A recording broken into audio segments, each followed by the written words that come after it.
they had just been, I believe they had just been captured by the prince. Correct. We were in They the were process led- of being captured, were we not? They had just been it's a sort of apprehended. apprehended after the apprehension, but prior to the apprehension of their situation, as it were. Our merry band made their way into the western tower, if I'm not mistaken, where all of the paperwork was being papered. They met with a very sharp-looking accountant woman, very fearsome and exacting. We're not going to talk about how we managed to wrangle the escort into said tower? It's The truly not that escort. important. It's really, it's fine. No, it's amazing. It was so Bob good. wrote himself a note. Oh, right. He wrote himself a note as an account. Perfectly binding legal document stating Certainly. clearly and thusly that Bob was and will forever likely be the head guard escort for criminals from the prison system into the courts. I On the also state feel house. like you need to tell them how you got a bit of a criminal companion. Oh yeah, we told him that. What was illegal about trying to arrest us? I can't remember. But it's just his fault for giving us ideas about how to do crime. Yeah.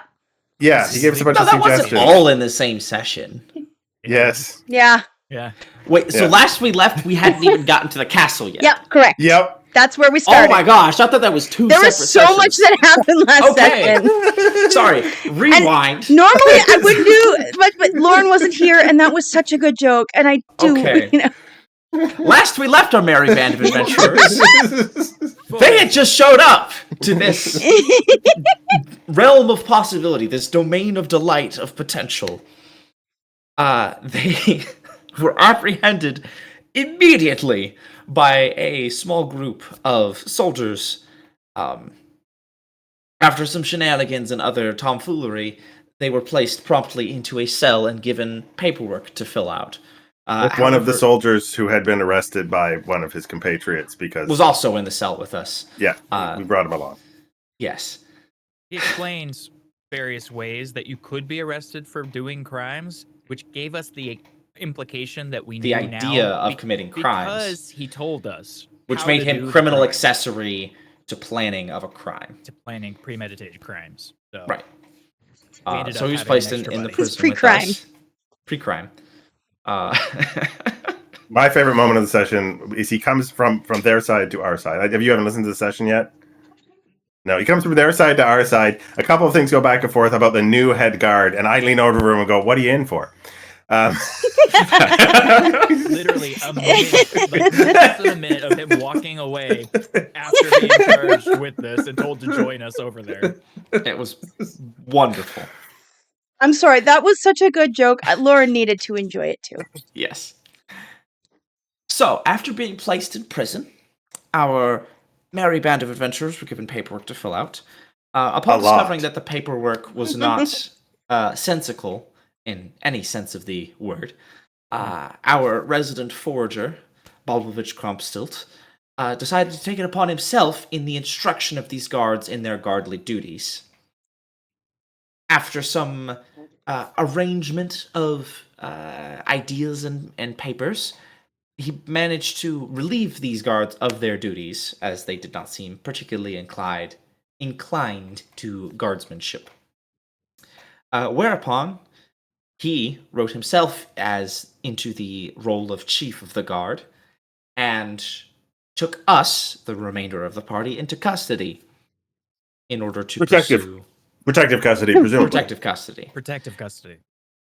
In order to transport us closer to the heart of matters.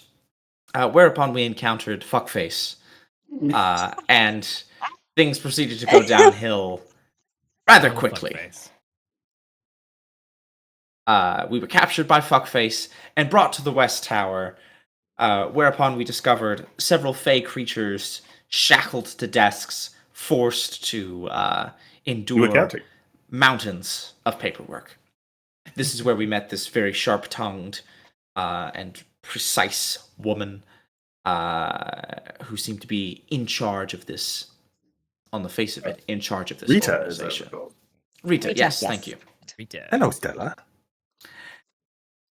After It's having the this recap. conversation with Rita and being dispersed in order to have our measures of love or potential or what have you counted and arranged.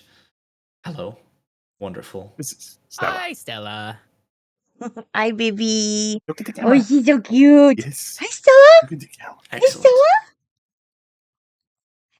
Just one treat. Yeah. Bye. Scott attempted to explain to Fuckface exactly what it was that they were being held accountable for, and began failing miserably. Because it's not really sensical in the first place. You need However, to out-stupid them. He made a deal. He said, I'm going to flip this coin. If it lands heads, I'll give it to you. Tails, I'll give it to you. He flipped the coin. The coin came up one way. First, he tried to flip the coin without announcing anything, and here in this realm, it just didn't come down. Yes, it just kept spinning in a state. Because this is the realm of potential. Yeah. Yeah. But after making a deal, it came down one way. He then promptly proceeded to break this deal, which caused an enormous level of chaos within this organization. Several fines were issued, and what have you. Was there a fine for breaking the deal? Yes, a fine for breaking the deal, and the fine for receiving a fine, and then a fine for the fines. Fine. Well, regardless, it was a fine day. I think that one is a fee, actually. Right. My apologies. After making a correction to this deal, the party retreated in order to have a discussion, whereupon our wonderful dream wizard revealed that he didn't quite believe that Rita was the at the root of the problem. And so Scott revealed that he had a cipher, a magical scroll given to him before he left home, that prevented the interference of psychic wards.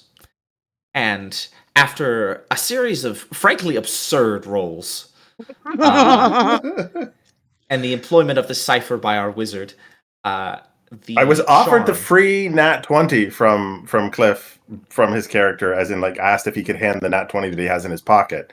And then I rolled anyway and got a nat 20. I was like, I don't need it, son. Thanks for trying to help. Oh, wonderful. We managed to shatter the charm on Fuckface, Rita, and on Flo, where she proceeded to age backwards rapidly and pass the fuck out. Yeah, Flo went from like 300 and something to 127 because she's a gnome. Yeah, but she's in her youth once again, unconscious. And our on the DM ground. proceeded to make a series of implicit jokes about Scott and to teach that are recorded in out of context quotes for your viewing pleasure. And then Rita revealed that that she was also a victim, essentially. But I'm fuzzy on the details. She was a Ledgermain dancer, if I'm not mistaken. Correct. Yes. Who encountered this ledger, this magical ledger that charmed her and turned her into this very severe, orderly person. Because they keep talking about having to balance accounts, make accounts, etc. And sort of the thing that everyone latched onto when we had a little meeting in a broom closet was that Simon had seen someone is skimming off of the top of all of these things that you should not be able to tax, and he thinks that that's maybe where the real problem is, but he has no idea who is taxing these things that are now being put into a ledger, right? He doesn't quite understand, but he knows there's something wrong with that. And we're like, well, what if she could tell us? So he got to say, Simon says, tell me everything that happened. Lauren's smiling a lot. It worked swimmingly, honestly. Yeah. It actually worked. Yeah. And then we still have not bailed Lady Tremaine out, which was sort of why we were heading to talk to Fuckface. But he's convinced that she should still be in prison. But that was before he kind of had his illusions Charm shattered. broken. Yeah. Yeah. All right. And we return to our merry band of adventurers. So, Are we recording? yes, we are recording. I literally right. just double checked. So, Scott, your professor is lying unconscious in front of you, but yeah, she looks a lot more like one of your classmates than one of your professors. And Lord Evander is looking at her in shock, and he seems to have this conflicted mix of emotions. And he goes, "Oh, oh dear, I don't know, my wife, the debts. I can pay part of the debts. She's here. She can do it. She can." And he's gonna look at all of you. Who are you? Exactly. I'm Simon. I teach wizardry. Probably. Or I'm Scott. retired. Oblovich Grumpstilt. I'm going to save you the poor rhetoric. It seems to be not useful here. We were sent by your wife's sister to come fix what's spoiled here. Not been going great, to be honest. I think we just blew the case wide open, to be honest, Simon.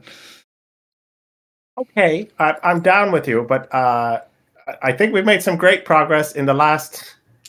He's looking 10 for a seconds? clock, and he's like, "Why am I looking for a clock?" Never mind.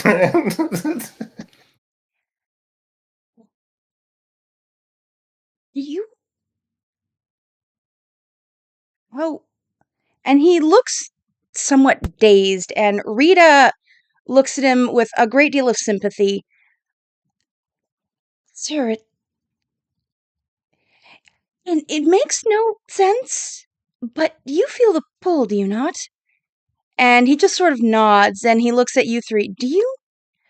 And she looks at you three. Do you not feel the need to order things? Not particularly, no. Not any more so than normal. How did you? And she's kind of looking around. Do this? We're not from around here, if that hasn't been said yet. Magic. I do a little hedge magic to make his fingers sparkle. I mean, did that help? Jazz hands.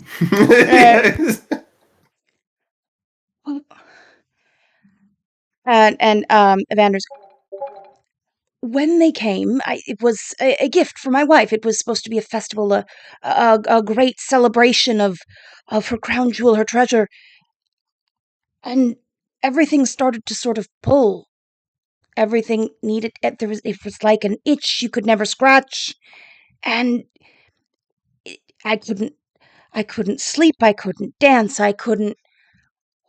My wife. Oh, my wife. Sorry, Oh, a pull to do what exactly? I'm just. to fix it. To there's a debt that needs paying. But nothing seems to be working. It just keeps consuming. Like it's unending. Now, but it's an unending Usually, series of ends, and he just looks like he just said something horrific. I turn to Bob and I'm like, I'm not, big into the monies thing, as it were. I tend to not take payment for the kinds of things I do. But generally, isn't there some sort of awareness of what kind of debt you're paying when someone even is in very deep trouble, like they might be with the drow? Yes. Generally, a debt is affixed with a notice of the debt. One does not understand what debt they must repay. How are they to ever pay it off? Was this a debt, or is this just someone who's committing fraud? And now What if it's fraud just? does What if it's not someone need that's an just attached hungry? notice. Yes, fraud is generally light on paperwork, as I understand it. Well, light on Yes. correct paperwork. It's a compulsion. You couldn't not pay this any more than you couldn't. Then you couldn't not pay this any more than water could stop falling, or the uh, the sun could stay shining. It's natural. You It listen to is. yourself. You're in the Feywild. Yes, Sun Water doesn't fall up here. always but it shines. falls. It flows. That's its beauty. That's its magic. It moves always. It's But you didn't always have this feeling of needing to do this paying no, back of things. no. When Rita and her compatriots came, it was a great celebration, and then we felt this need to make sure that everything had been accounted for, that every guest had enough time in the square. We stopped people from taking up too much or too little, and we wanted things to be just I wanted it to be perfect for my lady. Yeah, And speaking of your lady, I do need to talk to Rita, but I feel like you may have accused us of kidnapping your wife. oh, right. How did you find her? She found us. Yeah, I Yes, think it it was was kind more of or the other way less- around. She has acquired us, and we were more or less dragged into every step of this process through circumstantial events. We need to go see. We need to go see her immediately. And he gets up and starts running. I don't know if you follow him or if you talk to Rita. What would you like to do? He's running. Well, Hey, I'm sure look. after he lets Do you really think he's just going to come back? Is this well that after kind he of lets place? after he lets Lady Tremaine out, I imagine she's gonna come start looking for us. All right, true. And we gotta talk to Rita here. So is that your name, actually? Yes. Okay. Was there anything different when you showed up here? Anyone new join your troop? There was there was somebody who came along with us. Our retinue often gathers people as we go. It's the joy of what we do. We find people, we lose people, and everybody's just here to have a good time. Right. Was there someone weird who joined? Someone stodgy? An old dodger? Sorry. Dodgy Dodger? What exactly cookie. qualifies as a stodgy dodger to you, young man? Look, You. that thought right there. Suspected as much. I don't fault you for it, but you are what you are. Water flows, Dodger stodgy. Yes, well, Dodges dodge. I think you're being insulting, but in a way that I'm confused. Rita, I Yes, no, stab in the dark. Here, have you heard of? Does the name Relux mean anything to you? yes, it was a guest of honor. Simon is like he does this little dance. Like finally, someone understands the name. He's doing like does the Running Man for like 10 seconds and he stops himself. Yes, he was the guest of honor at we were uh, invited to put on a great show at the gates of hospitality, and he came with his golden scales and was rather impressed by us, I must say. He snorted well, and it was a show He of snorted well. yes, Which is great what I puffs heard of as well. smoke. Oh, that's like a dragon telling you it's everything's good and cool. He seemed pleased. I Well, don't not know cool. if cool is the word, as there was flames coming from his nostrils. I can't say everything was hot. It doesn't work like that. Sorry, celebration at the gates of what? At the gates of hospitality. There seemed to be some alliance that was being discussed, yes, it was the great Claude Relux who was the guest of honor there. Claude? First name's Claude? Yes, Of course it is. Alliance with whom? with the gates of hospitality, the archfey themselves. Mm. Hmm. What does it? What do the archfey need with that dragon? Like, what do they need protection from? I don't know. I've never. The dragon was very peculiar. It wasn't. Well, for starters, it was gold, and I've not seen a gold dragon before. And it just. It was odd. Like you lot. It's odd. It didn't belong. I don't think it was. It was a guest. It was a welcome guest. I don't know what they were. That sounded like politics, and that's not really what we do. Clearly not. You do accounting. Oh dear. I think Do. that was rather uncalled for, Simon. And I calls him as I sees him, Scott. she's gonna turn to you. Well, I guess in his old age, some of the mortals become a little less polite. Dodgy Sir. Dodgers. Yep. I'm sorry. The reason that is killing me is because in England there is a cookie called a jammy dodger. Mhm. And a stodgy jammy dodger is a snack where you take the jammy dodger and you dip it with whipped cream and it becomes extra stodgy, as in like extra like heavy kind of snack. So every time you do that, I'm picturing this wizard with whipped cream and cookies. As you should. Yeah, I think that's the correct mental picture. Yep. Do you know about how a dragon would come to the Feywild? I've never dragons seen are one wizards. before. Oh. Dragons are the first wizards. The dragon's inherently not elemental. What do you call it? Material. Dragons are yes. material. Yes, I have this book, and he pulls out the book on dragons, which I would like to read to you. And he opens the pages, and they're just stained with black ink. And he goes, "But I can't." How unfortunate to see such literary works completely stained by such. I was actually really excited when you brought out the book because I would have liked to read it as well. Yeah. A shame. You do notice that looking at that book in this area, though, it does seem to be the ink seems to be moving around.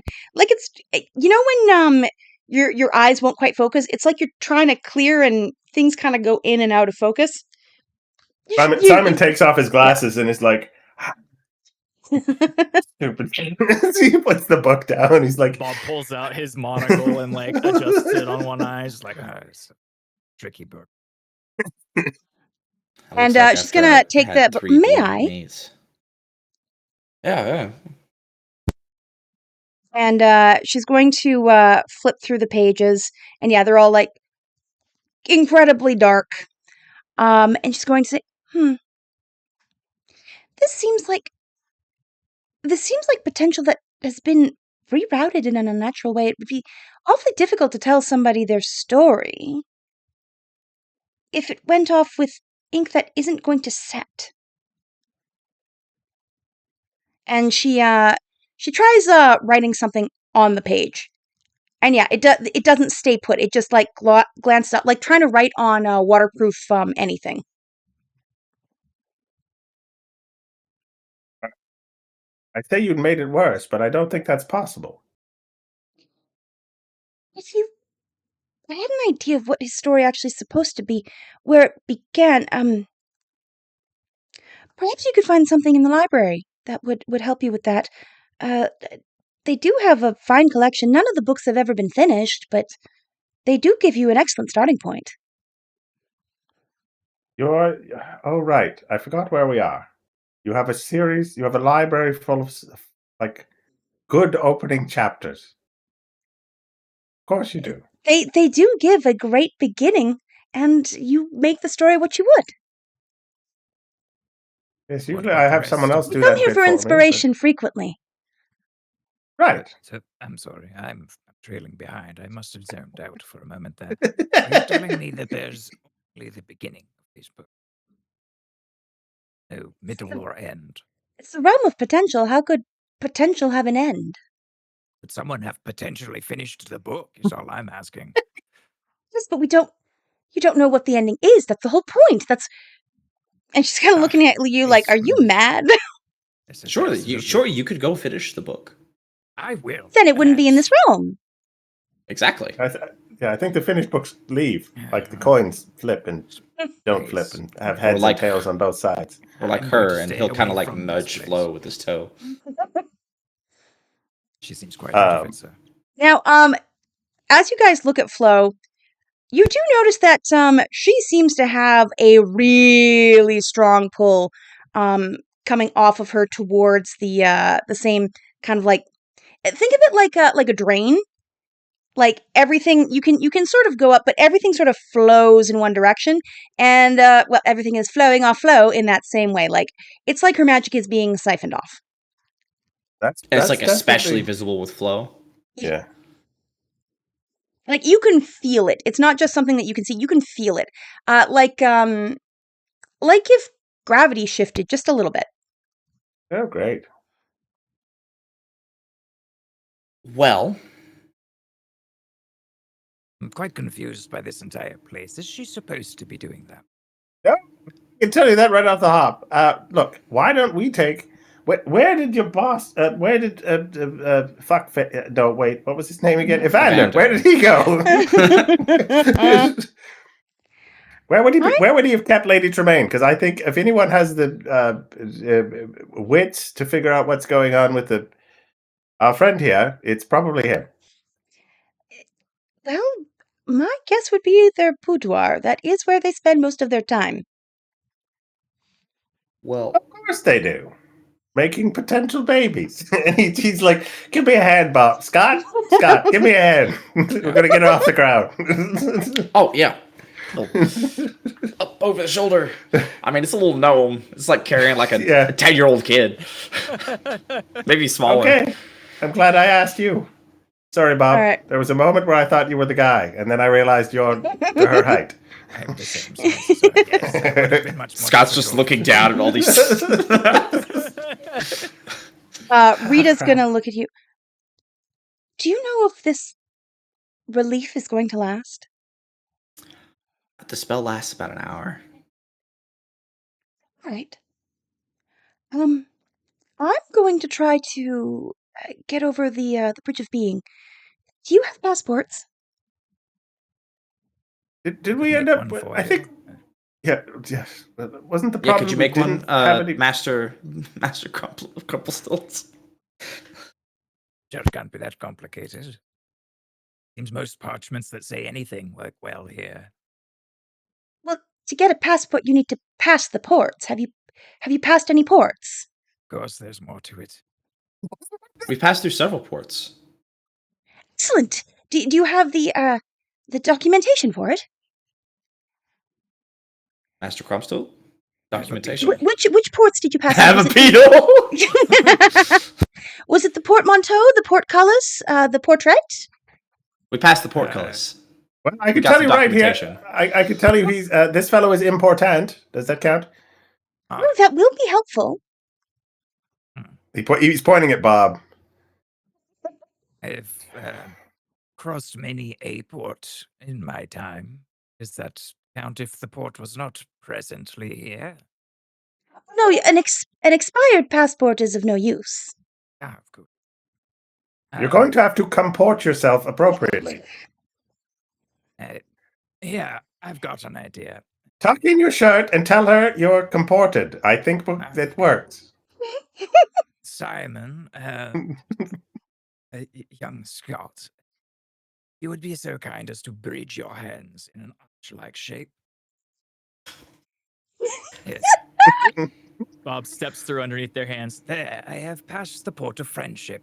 You may now allow me to pass as needed. He's like, excellent.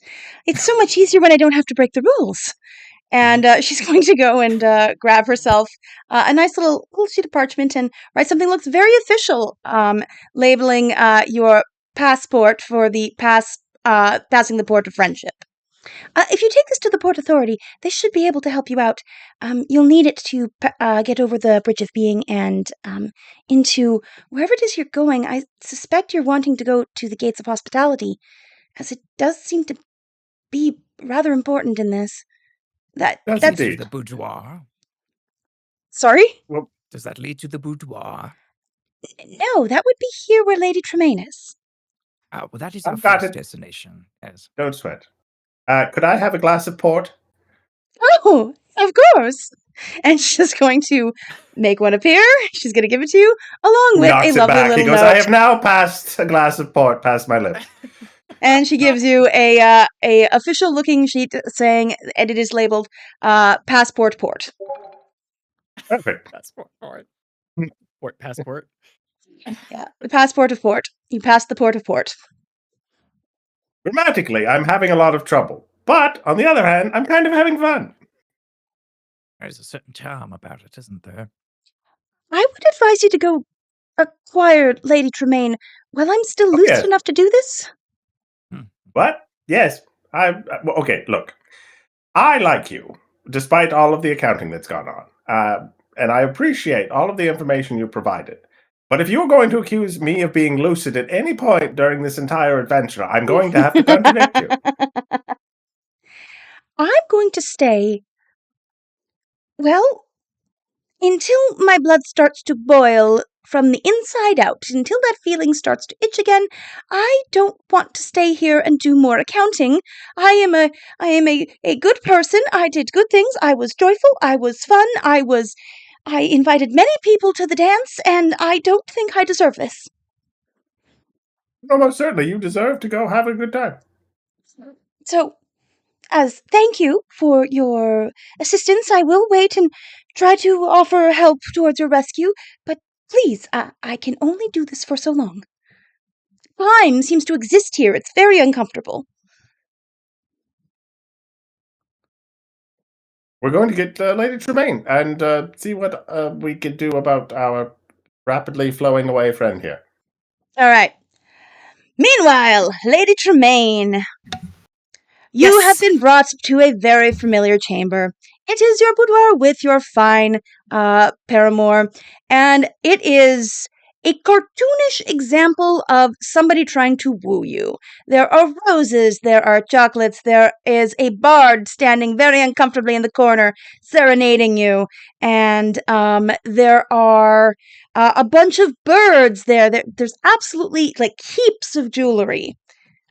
And yes, you've been there, and Lord Evander had professed his great love and how much he wanted you to come back to the fold of things, and how he really did all of this for your benefit and for the good of the realm and the relationship, and that they needed your love to rekindle things, to make things go back, so we can keep the kingdom or the realm in good health.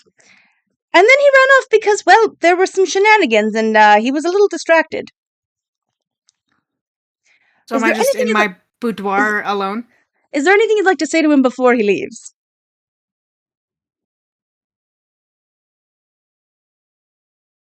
I think, as funny as it is, she gets really into like whatever he's gonna try next. Yeah. So I think that she doesn't say anything to him until he starts to leave, and she suddenly remembers that she's supposed to be very angry at him. And she says, "And when you leave, don't come back." You would deny me? My love, Of you course. can't. And he leaves in the most dramatic Shakespearean over-the-top fashion. Meanwhile, I the need the bard's there. the keys to the kingdom, my dear. You've taken them from me. And you've taken the keys to my heart! I will never recover! Good. And, so he leaves to go find out what your friends are up to, and the bard is standing there awkwardly in the corner. My lady, shall I continue? Can you actually play the one with the little... Sounds like a spray of water against a rock. So you've got She your starts doing it with that. humanoid white noise machine going.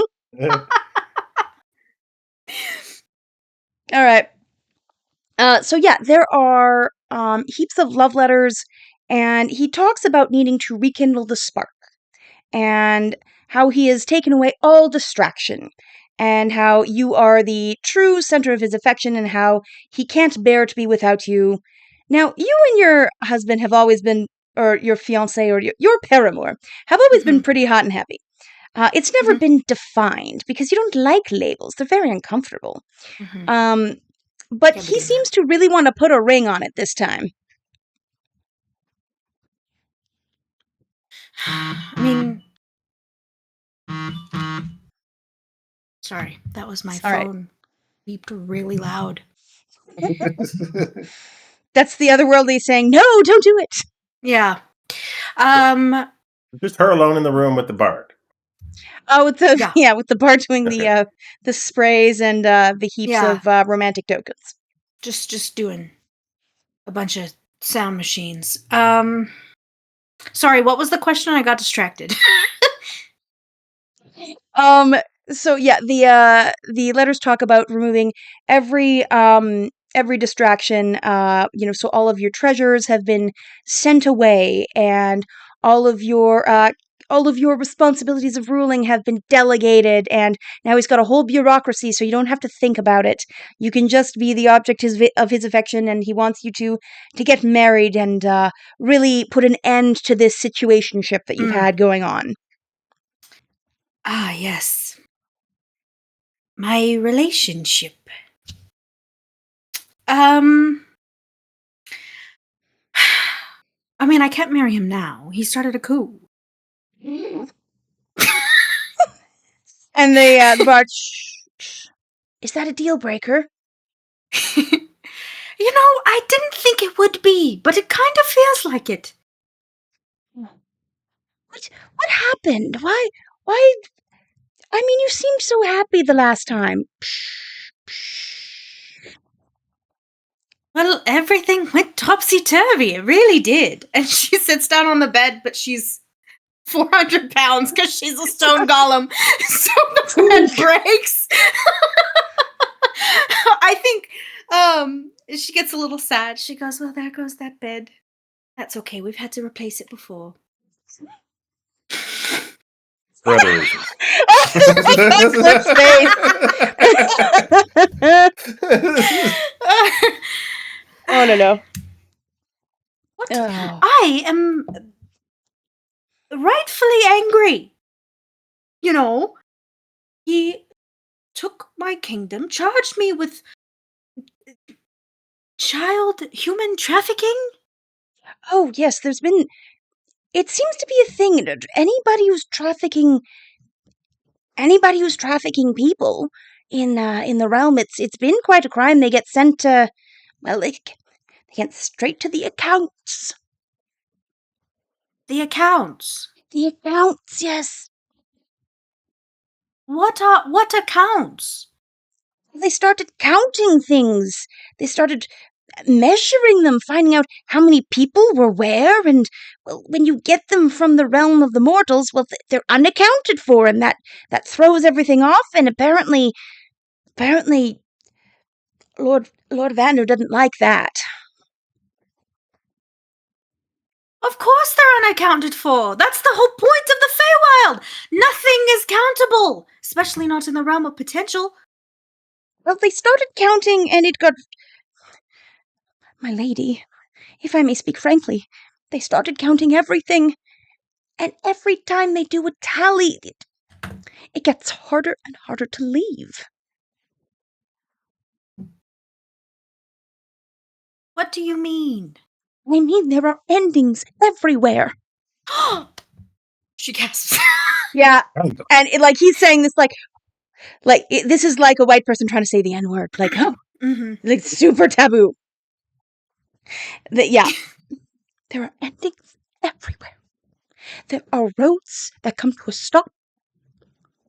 There are roads that simply circle on themselves infinitely. There are. You mean to tell me there are sidewalks here that end? Yes!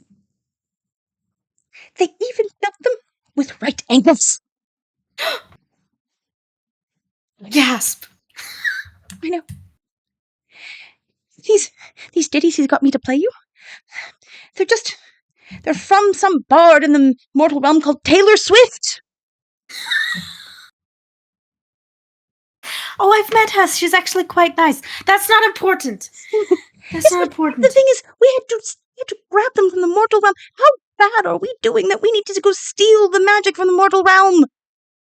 Listen, I don't know what your name is, but you have been playing fantastic rain sounds since I've asked that of you. My lady, I'm desperately hoping you're going to save us. I don't know what's going on. Ever since the celebration came, and it was supposed to be a festival in your honor, and well, everything went sideways, and people started putting things like end times to the parties. They started having time to make the end times make sense. Have you ever seen something called a watch, my lady? That sounds horrible.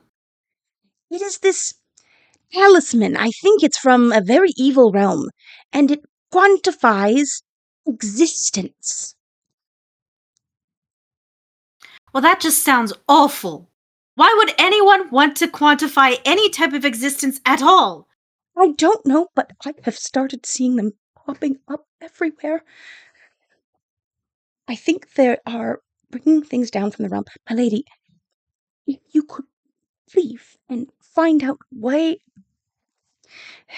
they came from far off kingdoms. If you could go perhaps to the take yourself to the realms of reflection. Perhaps you could find you are the heart of this realm. Perhaps you could find something in there that would tell you how to stop this. Find the source of this, you know?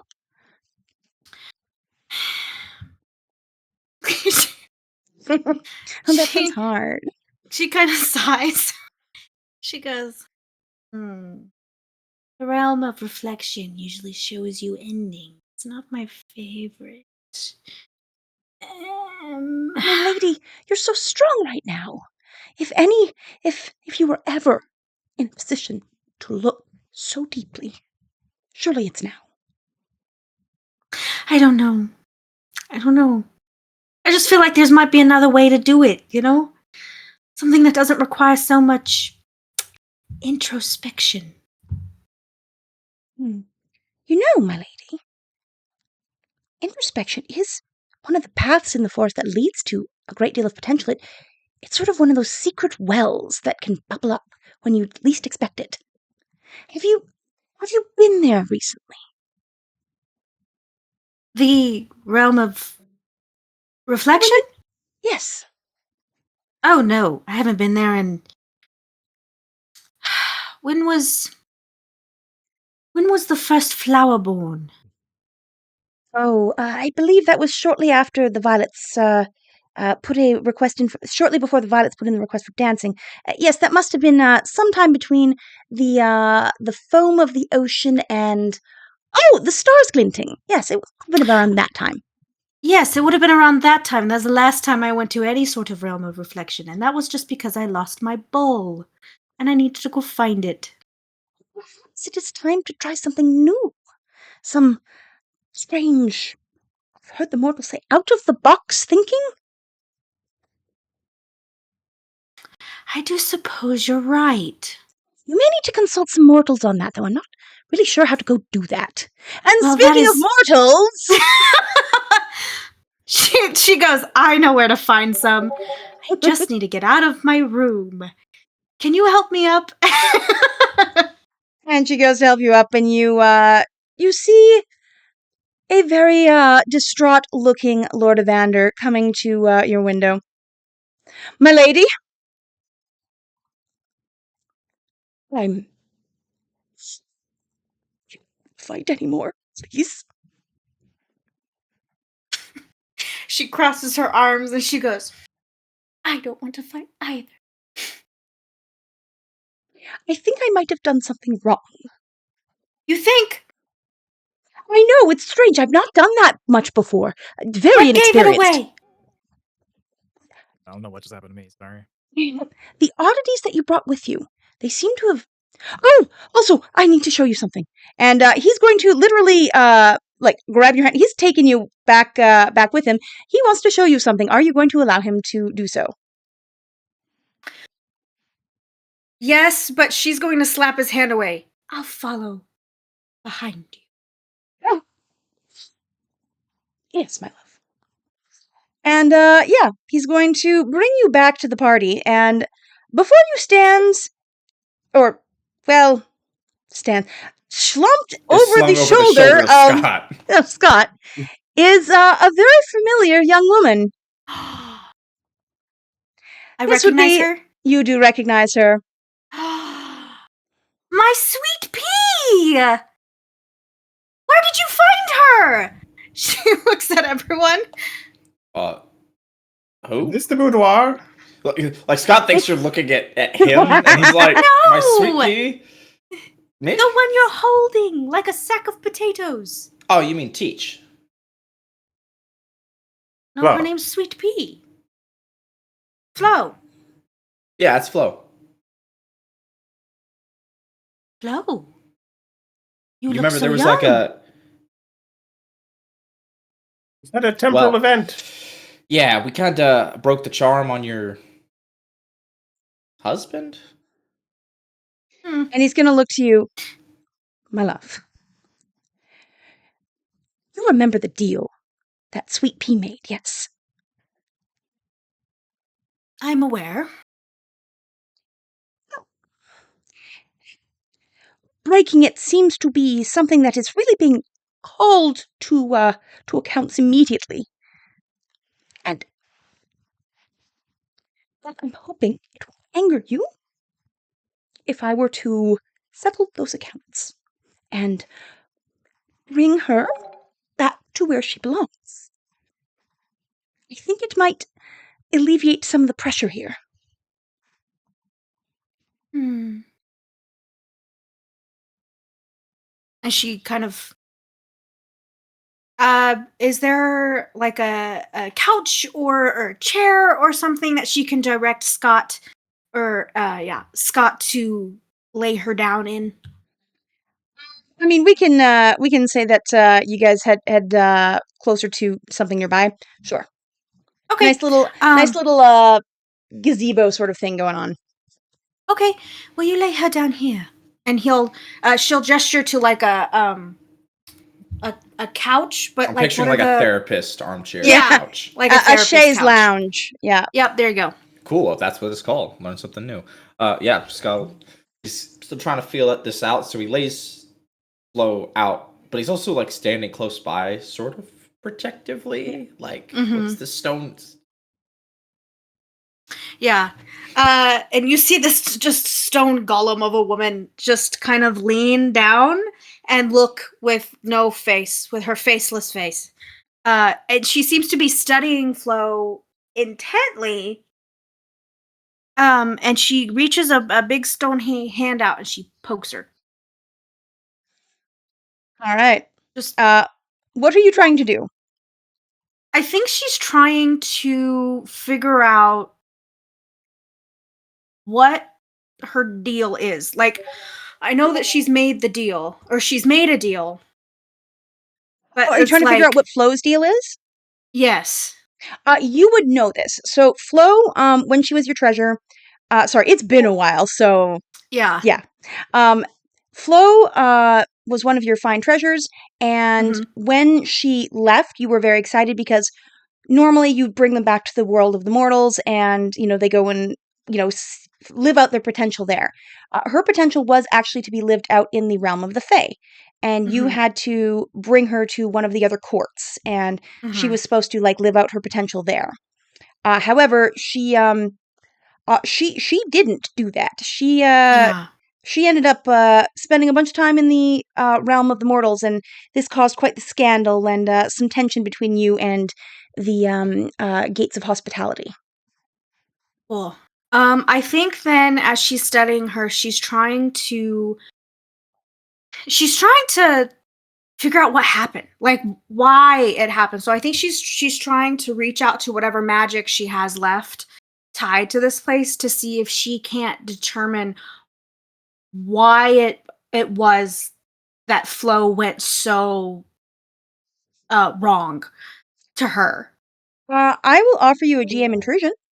Oh, okay, I'll take it. All right.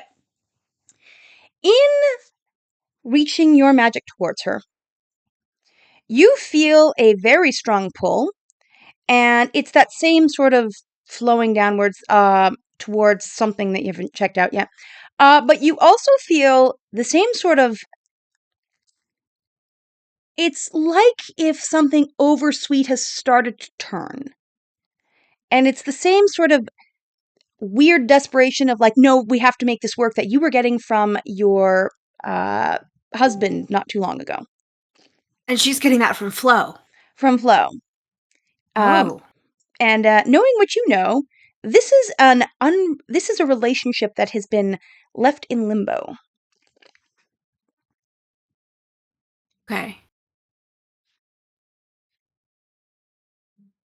Okay, so I will give Scott the other XP.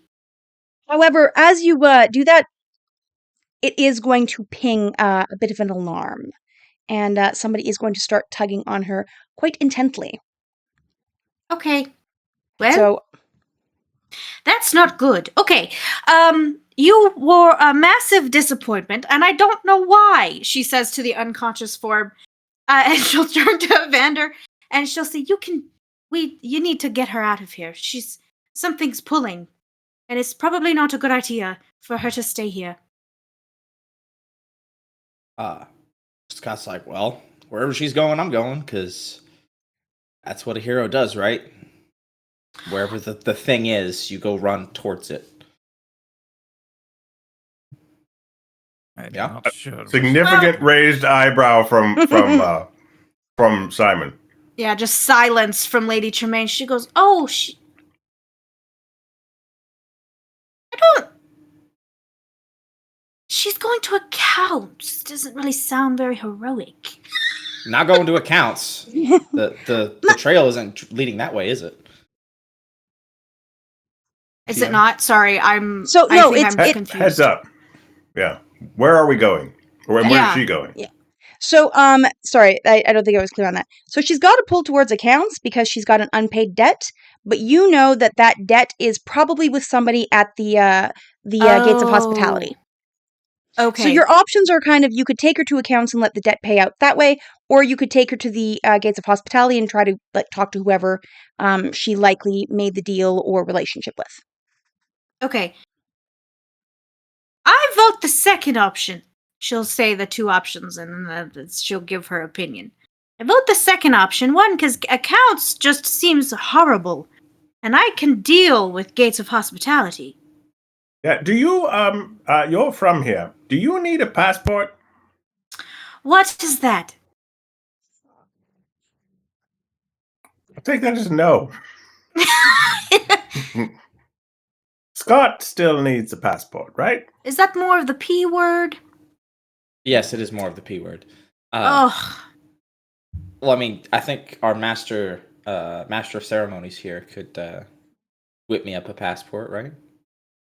Oh, no, you need to passport to get a passport.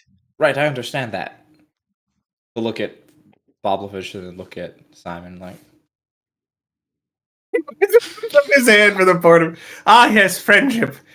Sorry, but a little lower. A little lower. Okay, but I'm practically straight up. You're gonna have to like duck. You're going to have.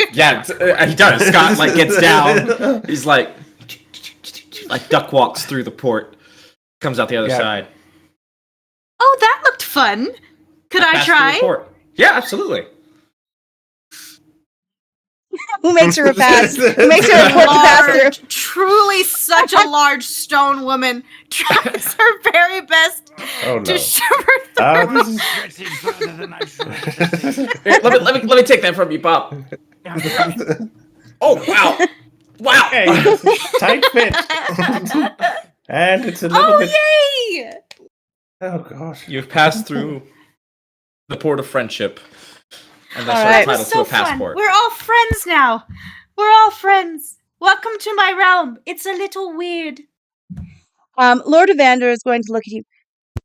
My love, are you actually going to leave the realm? Well, yes, I'm not technically the lady anymore. You made sure of that. Oh, I did, didn't I? You sure did. Oh. You could fix it though, right?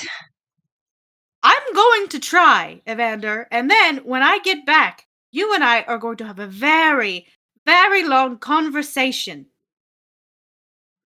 And by that, she's going to I crush your pelvis. fear that I might not have much longer where my heart is pure and where it belongs. My love. God damn it, you guys. Joe was trying so hard to make it through that, y'all. She almost made it. I almost made it. The end. It's the realm of potential. You can't make it to the end.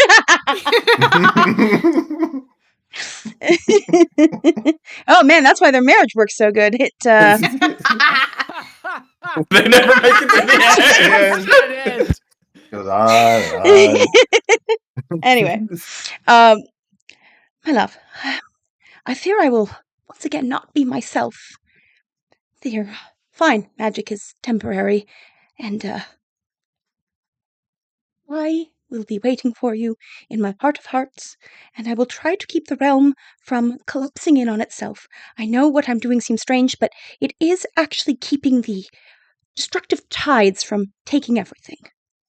By counting things, I'm managing to preserve others, so please hurry, my love, and I want to see you in all of your beautiful light. Yes, I'm not a fan of being stone.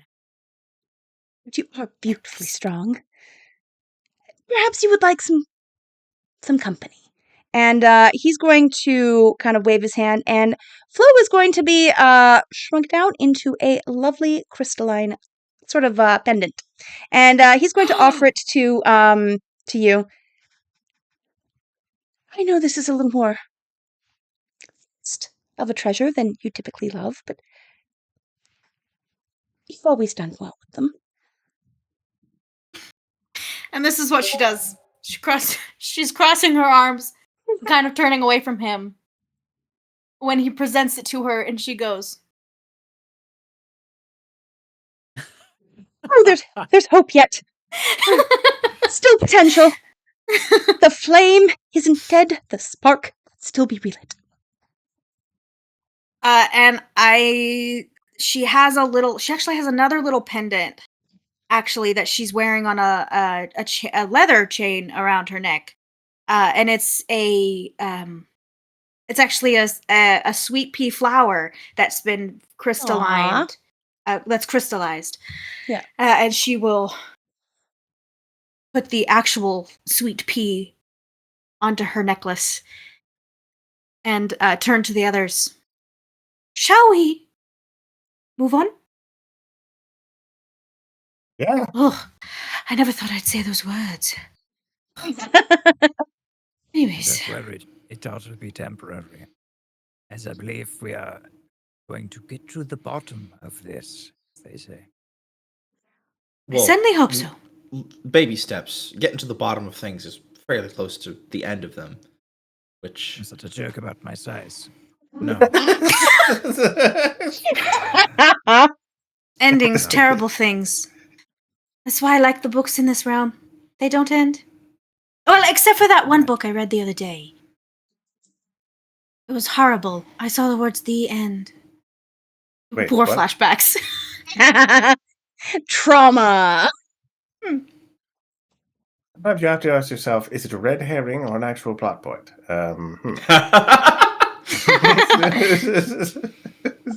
It's very deceptive in this place, truly. Yeah, truly. The plot is I've made gotten- entirely of crimson fish. Oh, One I fish, rather two like fish, red fish. Oh no, it's if just red the fish all the murder way was down. committed with a red herring. Oh my god, please put that in the quotes. All right. So, you need to go to Rita to get your new passports made. Evander will, of course, vouch for you. And Rita is quite insistent that she wants to leave the realm as well. So you'll probably have a tag along. Does Lady Tremaine recognize Rita? You would recognize her as a dancer who has been at many of your festivities before. Yeah, she's somebody that you were quite fond of. And she's somebody that Lorraine was also familiar with. Okay.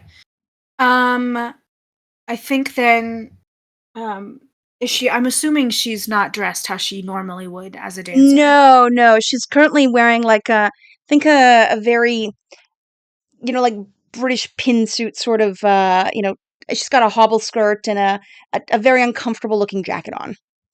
Okay. When Lady Tremaine sees her, she goes, "Rita, darling, you look so droll. Do you know where Lorraine is?" Oh, I believe he was sent.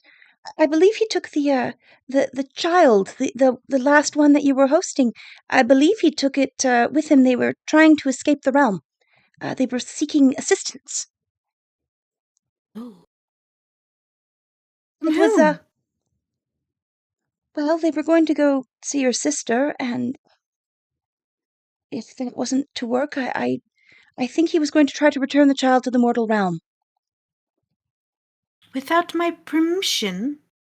Well, Lord Evander wanted to send the child to accounts, and he thought that sounded cruel. Lorraine's a good man.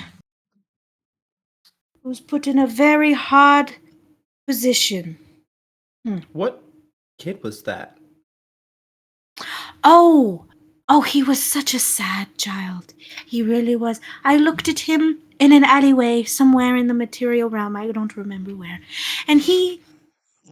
Just some place in the world. Somewhere in the world. Yeah, I And mean, he you've seen one alley, you've seen them all. Precisely. Yes. Wow. Yes, he was so sad. He had this like potential to see all of the sadness in the world, and I knew that was a terrible fate for such a young child.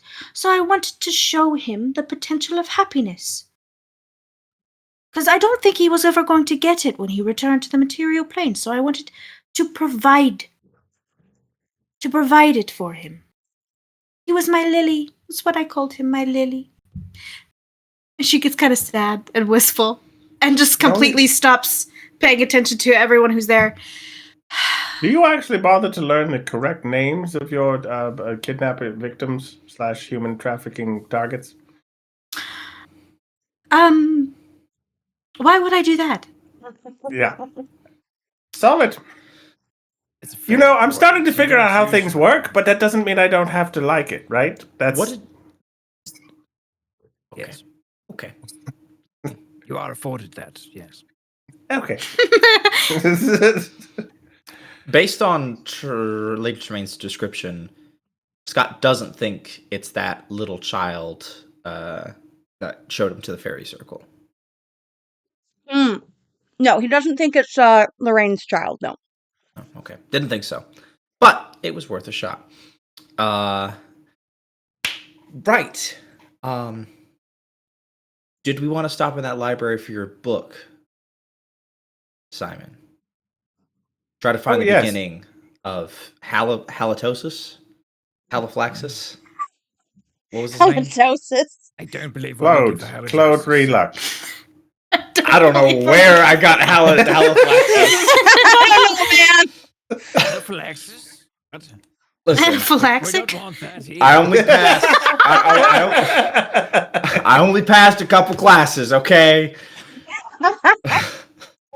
You have a perfect recollection of draconic history and experiences. It was and yet you interesting. don't know the word anaphylaxis. I worry about you, young Scott. I worry about you quite a bit. You know, me too, man. Me too. You know, Anaphylaxis was a pretty girl, but every time the men kissed her, just all of the choking, You, I can't wheezing. tell if you're joking or not, and that's even more worrisome. Don't worry, she found a lovely husband in the realm of BDSM. He was I've into been it. Kind there. of It's choking. lovely. Evander and I visited quite often. Sent him there the hard way. The hard way. Oh god, I'm afraid what's going to get into my book while we're here. But sure, right now there's nothing. Unfortunately, as a servant, It's all fairy I porn. understand exactly what we're talking about. Okay. All right. A bunch of weirdos. You're not Oh discouraging yes, us. the library, and she'll direct everyone to the That library. way. Oh, that way. He just gestures, the building pops up. It's like, yes, Yeah. the library. It moves around. Welcome. It's just like a door appears just in thin air. Yeah. Oh God. Okay. I'm gonna look So what for is the. this book? I'm gonna look for the beginning of a story about a dragon called Halitosis to prove my point. It's With just the the poison beginning, dragon? though. And it was a green dragon. Very, very unpleasant sort of creature. See? And I did remember. This is totally a thing. Lady Tremaine will actually pipe up. She goes, actually, the way it works is when you think about it, it appears. Yeah, for you, sure. You're kind of vibing with the place. Bob and I and Scott here probably not going to have as much luck without honing that particular skill. I mean, you I've could try thought it. about an exit to this place numerous times, and yet one has never availed itself to me. It doesn't work like that. An exit's an end. As I've All been right. explained to before. The book is called 100 Dragons I Wish I Never Met. The Library of Stories with No Endings sits at the edge of everywhere that has ever been imagined. Its doors are never closed because no one has ever found the hinges. The air smells faintly of ink, dust, and longing, and it always seems like somebody was just about to close the door before getting distracted. Inside the Library of... the Library of Stories with No Endings. Thank you. Inside, the architecture changes depending on who is reading. To some, it's a cathedral of paper arches. To others, an impossible labyrinth of candlelit alcoves. The shelves spiral in fractal patterns, each one labeled with things like promises never kept, journeys interrupted by waking, or books that waited too long to be read. Each volume hums faintly with potential, open one, and a story begins. Vividly, achingly alive, but the final page is always blank. Some stop mid-sentence, some stop midway through the book. You have an idea of how long a book might be, but you never know for sure because the final pages are always blank. Others, at the edge of a revelation, they might be a key in a trembling hand. They might show a door half open or a confession about to happen but never spoken. You see librarians moving through the quiet aisles. They're not mortal, they are fae, and they seem to kind of shift shape as if they are going from character to character.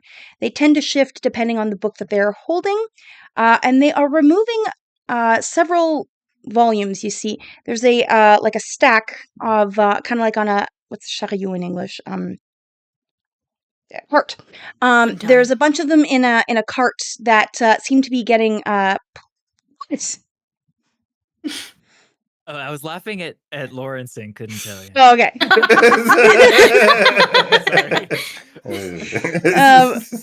Sorry, teacher. That's all right.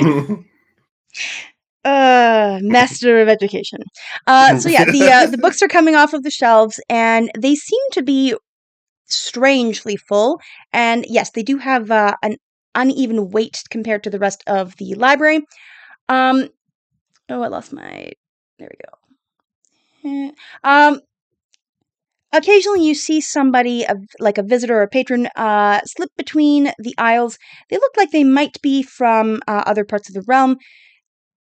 And when they find the book of what they're looking for, they kind of meld into it and sort of have a moment, kind of like when you lose yourself in a good story. Whispers say if you ever finish a story yourself, if you write the last line in courage or defiance, the ink seeps backwards through the pages and the book dissolves into light or blinds the reader or blacks out the pages. But most prefer to keep reading just in case the next page appears and continues the story in an exciting fashion. Yeah. And so you go in there and you see all of these books. What would you like to do? I look for a staff member in the library. Tremaine go, immediately gets lost in the stacks. Just she's gone. Oh, good.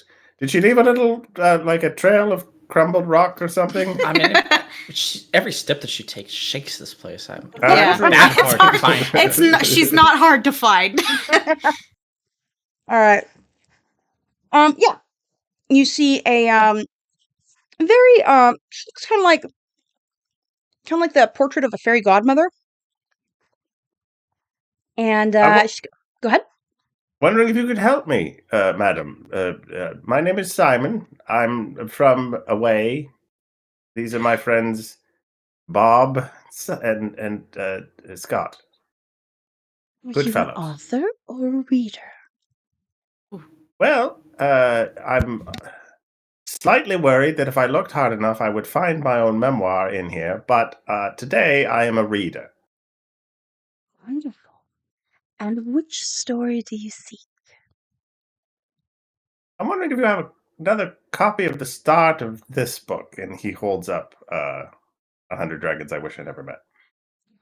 She grabs it and she kind of, puts her glasses down. Oh.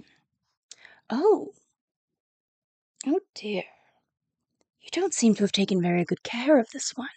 No, it's a real wreck, but it wasn't the first time I read it, so I'm a little suspicious something's happened to it.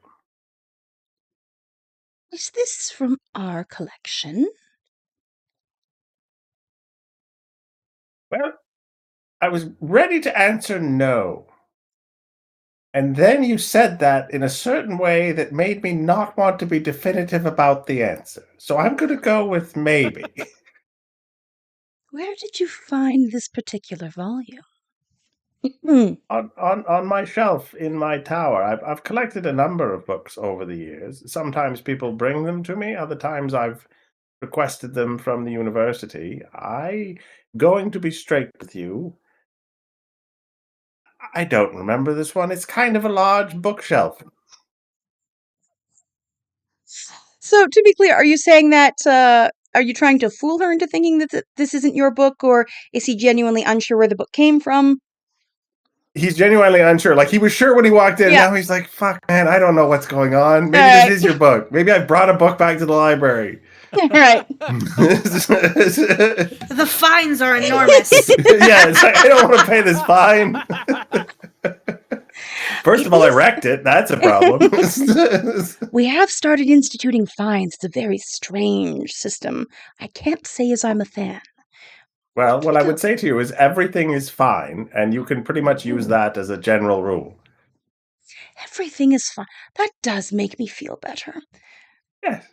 And so yeah, she's going to guide you back towards this collection. You see a whole bunch of tomes. A lot of them are very scaly looking.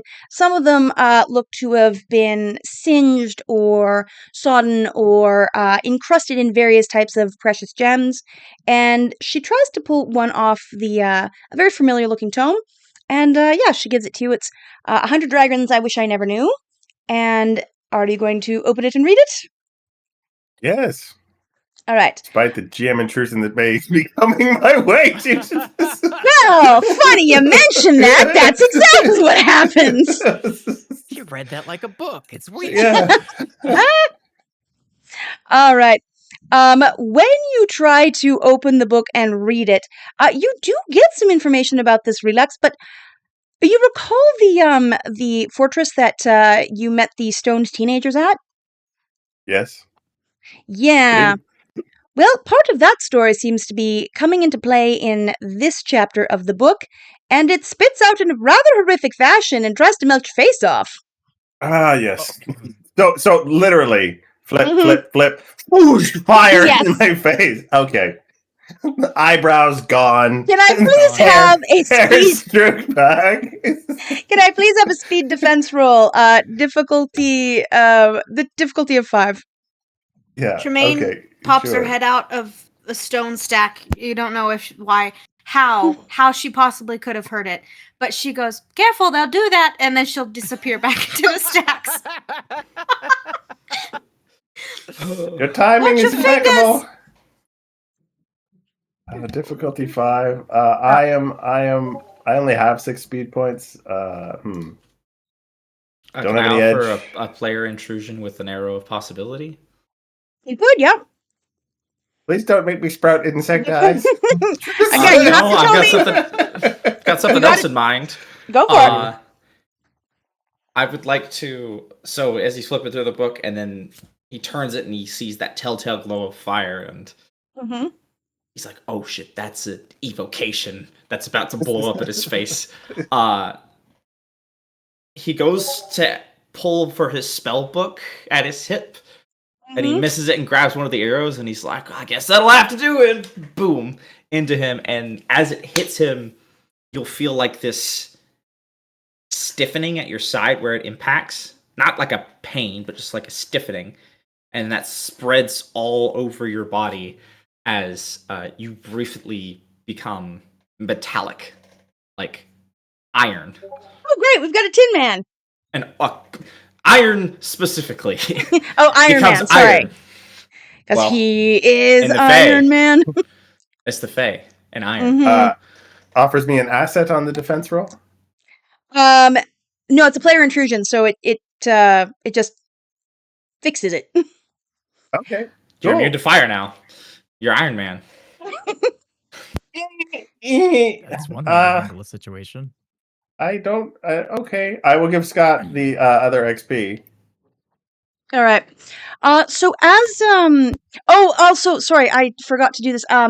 Lauren, you get one for keeping your cool with your husband and not giving him the upper hand. Oh, good. I almost punched him. So again, so I'm glad. Worthy. All right. So while I'm thinking, so yeah, Sorry. I have iron skin now. yeah, you got iron skin. Okay. Yeah. Yeah. Am I able to still emote? Yes. All right. Yeah. All right. So now nicely protected. You are able to read the story about Relux, and he was a young dragon who had a nice sort of lair of his own, and unfortunately, he was kind of impeded upon by a combination of both another more ancient dragon that was trying to expand its swamp, and the humans nearby that were kind of cooperating with said dragon, learning some alchemy, and it seems like he was sort of getting edged out of his realm through unnatural means, and it was not going very well. So, you remember the fortress that you found had a bunch of weird, melty sort of things? Mhm.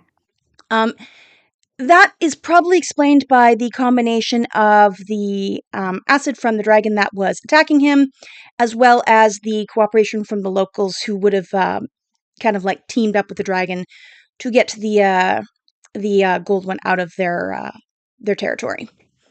This, you would know, would not be considered sort of like fair play amongst the dragons. Like, that would be considered a cheap shot.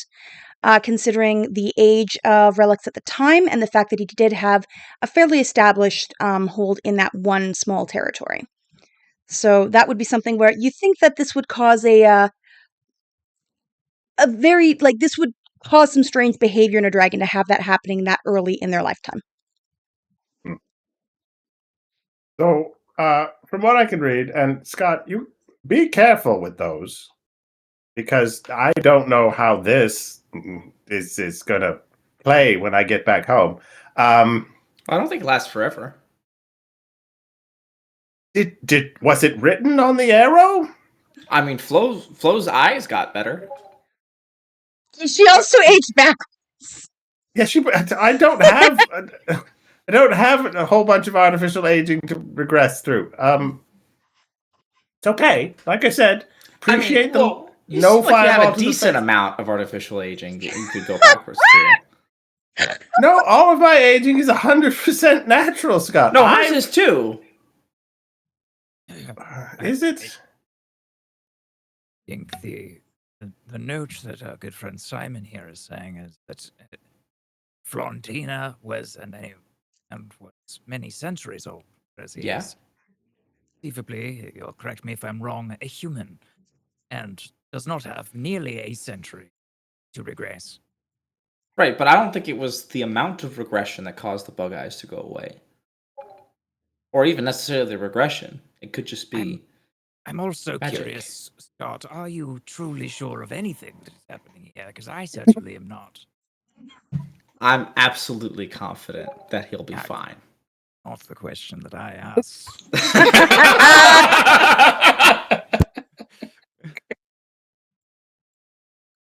I'm just asking for you to be careful with the arrows. It's all we're on the topic it's a small of questions. Simon, what you've basically found is the story of a dragon that was made homeless. Right. Look, Relax was kind of ripped off, and maybe he's got a chip on his shoulder. Is my guess here. He didn't have anywhere to go, because some people conspired against him. Put him in foul mood, I'm sure. Feels like. Tremaine pops her head back out. Where do you keep coming from? It's floor-to-ceiling shelves, but you've poked your head over twice. This is the realm of possibility. Are you flying? No, unfortunately, I can't do that anymore. Branches everywhere. Or like I will offer arms. our fine wizard, sorry, not our wizard, our yes, he's a wizard. He's a baby wizard. Yes, Scott, we're in the realm of possibility. If the grumpy old man doesn't like his iron skin, this is the place to try to tweak it. I'm just saying, be careful in the future. It's not a big ask. No, it's just I get it. You want me to be careful with the arrows? I'll be careful with the arrows. Just thank you. I saw you about to explode, and I was like, not a complaint. Okay, then we're on the same page. Yes, absolutely. Mine is made of iron, and yours is paper and pointy. Mr. Simon, I am very Damn, I had a good idea for that GM intrusion. All of the happenings that we are going through in this place, I am very curious where we are pursuing information about a dragon. I don't know if you've explained this before and I've forgotten, or if you have carefully kept that to yourself, but I'm not sure how it connects to the current predicament. One of my previous students, who was quite Feywild oriented, was looking for this dragon who I believe she described as missing, and got stuck in the ledger, not the ledger itself. Where did she get stuck? Somewhere in accounting. When I got her unstuck, I asked her what the name of the dragon was, and that's the name that she gave me. And now we also know that this dragon showed up at the gates of hospitality, and was part of this celebration. From whence it appears this unusual behavior seems to have been cascading outward into these realms of the Feywild. So, I mean, we postulated earlier about someone skimming off the top, right? someone taking these bits that you would not normally be able to take. And I don't know if we know to what purpose. However, if I know any creature that would sit on top of a large pile of anything and be proud of itself, it's a dragon. Fair enough. Hey, simply Can you sit on a pile of hopes, dreams, wants, and love? I'm not convinced, but... You sure can! What? Where is her voice coming from at this point? Various books where she's been influential in people's lives. If there's anywhere where it could be, it would be in the Feywild. True. I agree. So maybe 100%. this is a dragon who is like, he wanted the greatest hoard of all. Not all that glitters is gold. Maybe the real treasure was the friends we made along the way. Whom we taxed and skimmed off of the top. Ridiculous. Friendship bridges and all I'm sorry, Lady Tremaine, I will say the friends you made along the way being the greatest treasure is absolutely something you would think is true. And that's why it's ridiculous. Yeah. And absolutely right. She goes back into the stacks. Well, then we shall find this dragon, and perhaps that will lead us further along the path, so to speak. To find the dragon, we need to talk to the people at the Gates of Hospitality who hosted the dragon. Right. So, now we have a heading. Indeed. And a little bit of information about what to say to the poor dragon, to the unfortunate dragon when we meet them.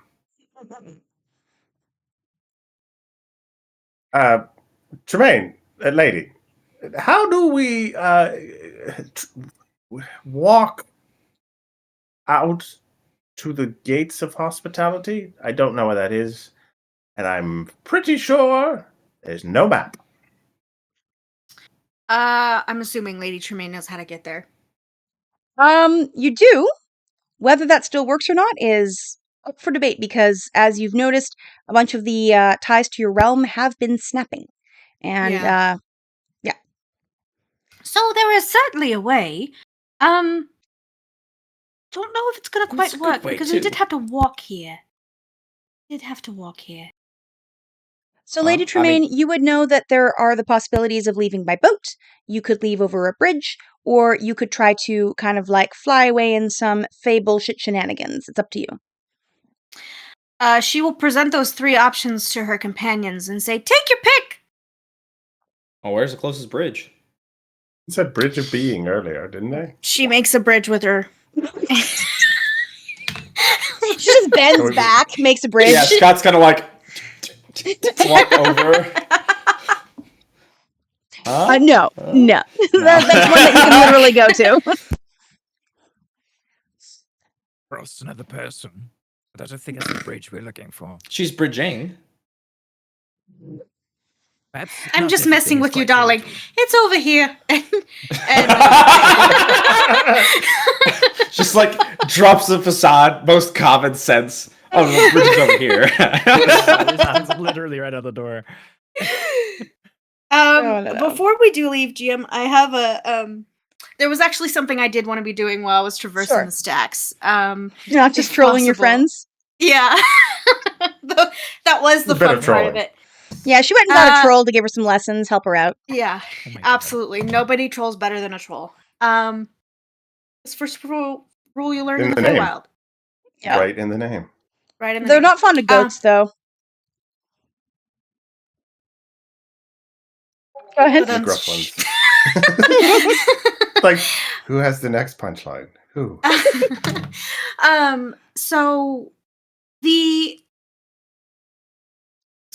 Okay. So listening to them talk about the dragon whose name's not Halifax, but that's the only name I can think of. Relax, yes. Did you call him Halifax? I sure did. Halifax. Relax. How did you get it? What the fuck? Okay. Hamilton, the dragon. Listen, I'm just quoting what Cliff said, okay? Oh my god, is this gonna be... Oh, this is gonna be the dragon whose name changes every time you guys talk. I assure you I will remember it every time. Yeah, I got you. I wrote it down. So, the Lady of Metamorphosis talked about it, and one of the reasons why Lady Tremaine turned herself into stone is because she felt her magic seeping from her in a way that she wasn't sure she would be able to stop. And so she turned herself into stone to slow it down, but it's still there. Is there anything in the books, like in the stacks, that kind of explains that feeling? Just knowing, like listening to them talk about this dragon and knowing what's in the book. Is there anything? Do I suspect that there's anything else going on beyond a dragon fucking with shit? Oh, so are you wondering, like, is there somebody who would benefit from this, or is there like a bigger game beyond the dragon fucking with shit? Yeah, and like, because if you're unraveling the Feywild, that's like a major plane. That's if you unravel that, you're going to severely unbalance the rest of the universe. So she's like, a dragon can't be the only thing that it can't just be a dragon who's doing this. Oh, I see. You know that's always a possibility, but it's that one's a little beyond your pay grade. That's into the realm of like proper gods. Okay. So I don't if know that any is of those, yeah, unfortunately. it's one of those, if that's the case, then that's something where you would need to go get more information.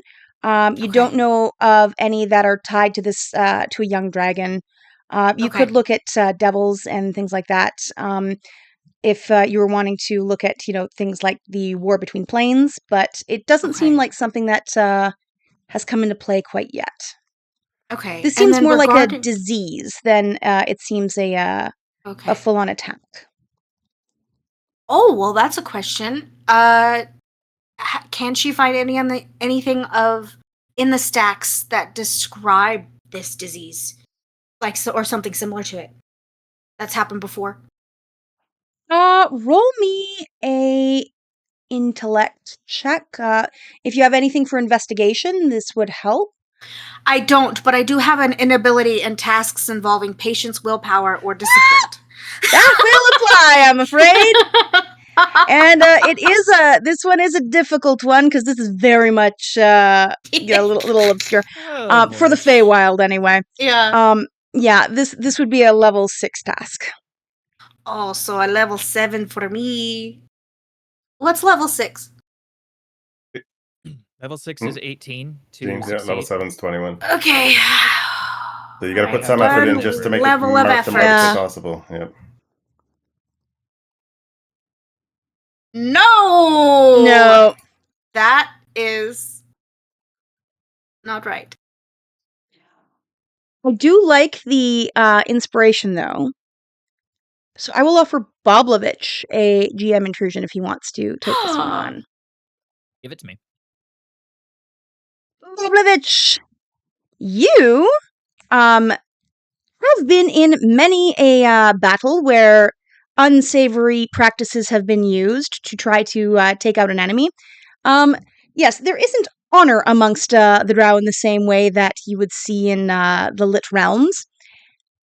And one of those weapons is definitely bankrupting and kind of starving somebody out. So, you know that if something is constantly paying a debt, if you've got a kingdom that is a tributary to another, that is one way to weaken somebody else. That is something that can, it's indirect power. It's sort of like proxy wars. Okay. However, thinking that does give you a great deal of nostalgia. And anything that requires any sort of emotional armor for the next day, you're going to have to do with a hindrance.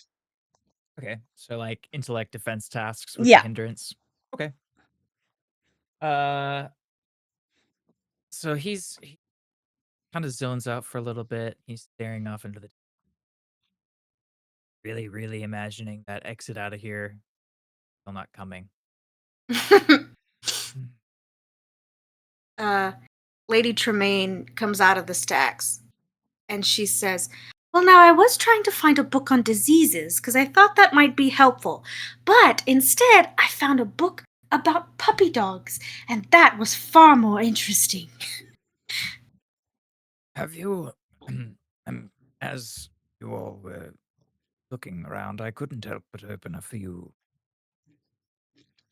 I think I may be piecing together a little bit of what's going on around here. Which is a completely, absolutely absurd thought to have in this place at all. But That means you're getting used to it. She's so proud. This place has been afflicted. You just said disease, and this is actually a thought I had quite earlier when talking with the young woman in the accounting office.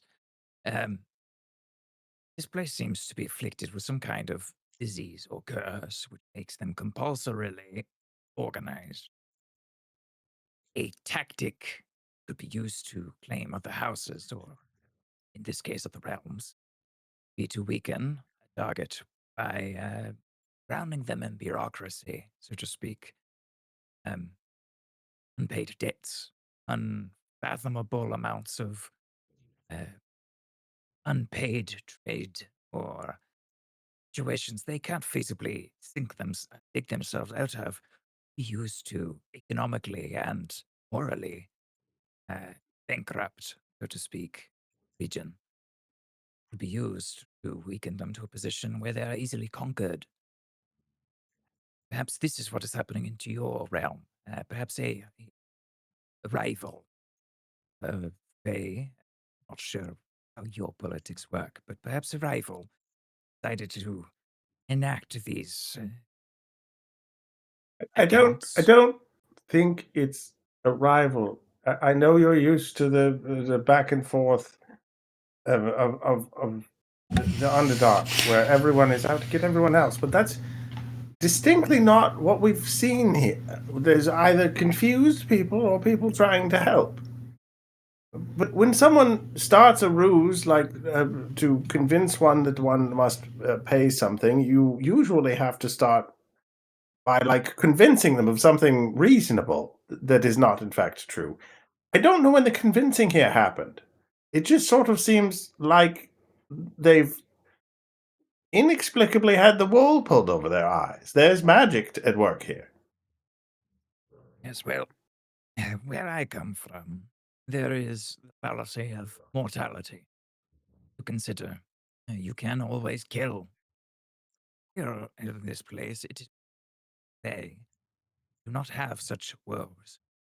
Perhaps it is more complicated than simply striking physically. Perhaps this spell or disease is used to distract and weaken. They have no way of seeing it through to a point of pure defeat. It's simply a means to keep this realm completely and utterly distracted. Well, why would Tell someone me, do that? Lady Tremaine, if you would, what other Fae, Archfey, or other such beings might be interested in the progression of an end? You say your realm is an endless place. Perhaps something somewhere else wants something to come to an end. Therefore, are No, they don't. invading. No, they don't, because they don't let any change happen.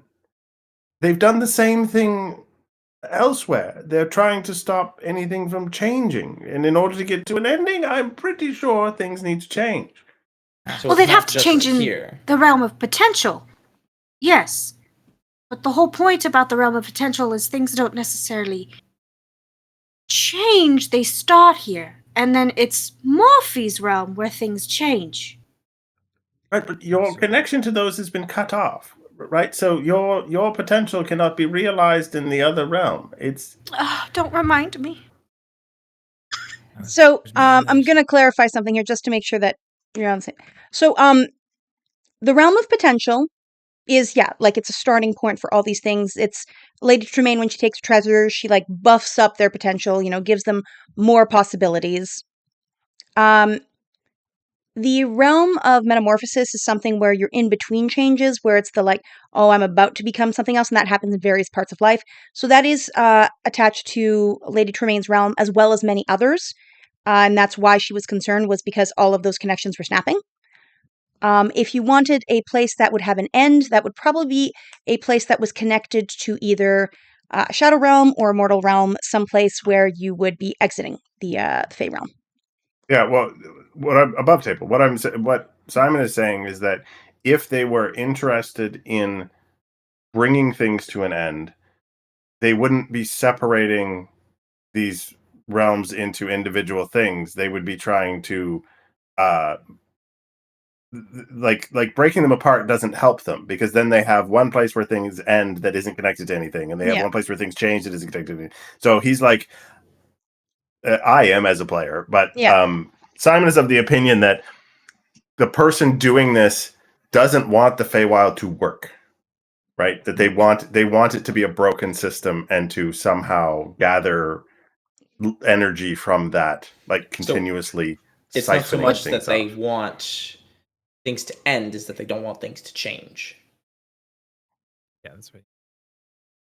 Yeah, and they're trying to siphon off power from that. So I guess the question changes then. Lady Tremaine, do you know of anything that would want to throw your course into complete disarray, or perhaps benefit from the non-functional? I thought I had a grasp on this, and now I'm realizing I simply don't. Are you trying to Well, outthink again? It's pretty slippery. I'm not going to lie. cross the bridge. Got quite a headache. Would, beyond obviously the I fear this might go into the realm of gods and demons, but would, beyond the uh, jaded or scorned dragon, would Lady Tremaine know of anybody who would want the Feywild to not work the way that it does? The closest you can think to that are when people come from the mortal realm or the infernal realm, like people that come from realms with different kinds of rules. Because the Fae has rules, they're Yeah. just nonsensical. Yeah. People who want to be able to use the resources or make alliances and want things to work their way. That would be the closest thing. You Okay. don't think of any individuals. That's kind of the closest experience she would have to anything like that. Okay. Generally, like her realm is pretty fucking awesome. Yeah. It's a never stop. It's a nonstop party. Yeah, for sure. That's why she likes it so much. Yeah. And that's why she's its lady. Yeah, but she has had occasional petitioners who are coming and saying, "Hey, I had the potential to be so much, and it was a failure," and trying to blame her for that. And she's like, "Oh no, that's not my problem." Oh no, that is entirely your doing. Yeah. She's going to look at Bob, and she's going to take kind of a contemplative silence as she's trying to answer this question. And she will say, the Feywild, it's at its very heart, it is nonsensical compared to other realms. It's not, you do not have the rigidity that, say, the material plane does. It is not meant to be a place where things make a lot of sense. So the only time people ever really complain about it is when they want things to make sense. The realm of potential specifically is, I think, a major part of that idea. That the idea that anything can be possible in the Feywild if you just think it up. That is, in a very real sense, it is not possible on the material plane, or say on the plane of fire or even in the astral sea. There is nothing in those realms that have a certain rule that says, oh, you want a pony? Well, there it is. As she'll gesture to what usually would be a pony, but she does not have that ability anymore. She's like, oh, well, you get the idea. There's supposed to be a pony there. Anyways, that is the idea of the Fae, wild, and my realm specifically. And people don't like that sometimes. So they want to try and change it, to make it make a little bit more sense. But that's the whole point of the Feywild, is that it doesn't make sense. Yes, Take an XP for that, because fuck yeah. Thanks. He looks over at Simon and Scott and says, I'm at a loss. We should just proceed. Perhaps something will eventually make sense or not, and I'll just die not knowing anything. Simon goes, lead on, Bob. I don't know where we're going. Lady Tremaine, please lead on. Absolutely. And as she's walking and leading everyone towards the realm of, or the gate of hospitality, she's going to look The gate back of hospitality, at Bob. to be clear, is another realm. We're headed Okay, towards she's the bridge going to- of... Yeah, The towards bridge the of being. bridge that leads to the realm of hospitality. And she's going to look at Bob and she's going to say, you know, you might want to try not making sense of things.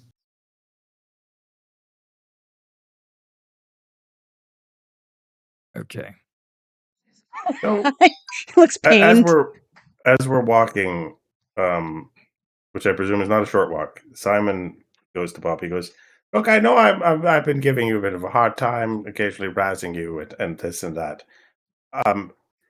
We're heading towards a place called the Gates of Hospitality. And I can't help but notice, on a number of occasions, you have stepped in to do things and serve other people unbidden.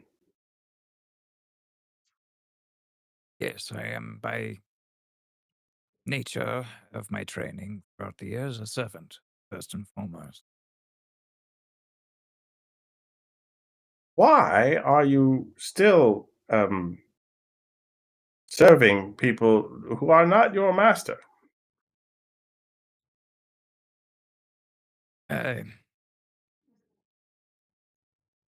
I suppose, well, put it in a succinct as possible way, I know nothing else. Aside from very calculated murder. And that seems to be even less effective here. So,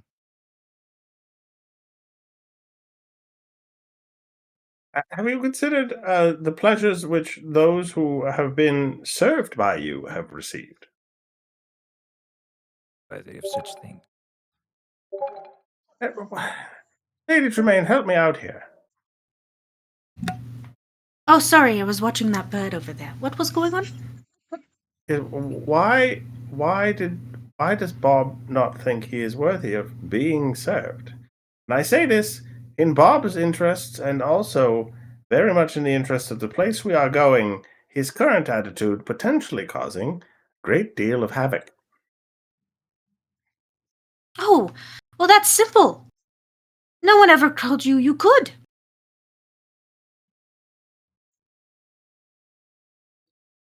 No one ever told you that you could be served.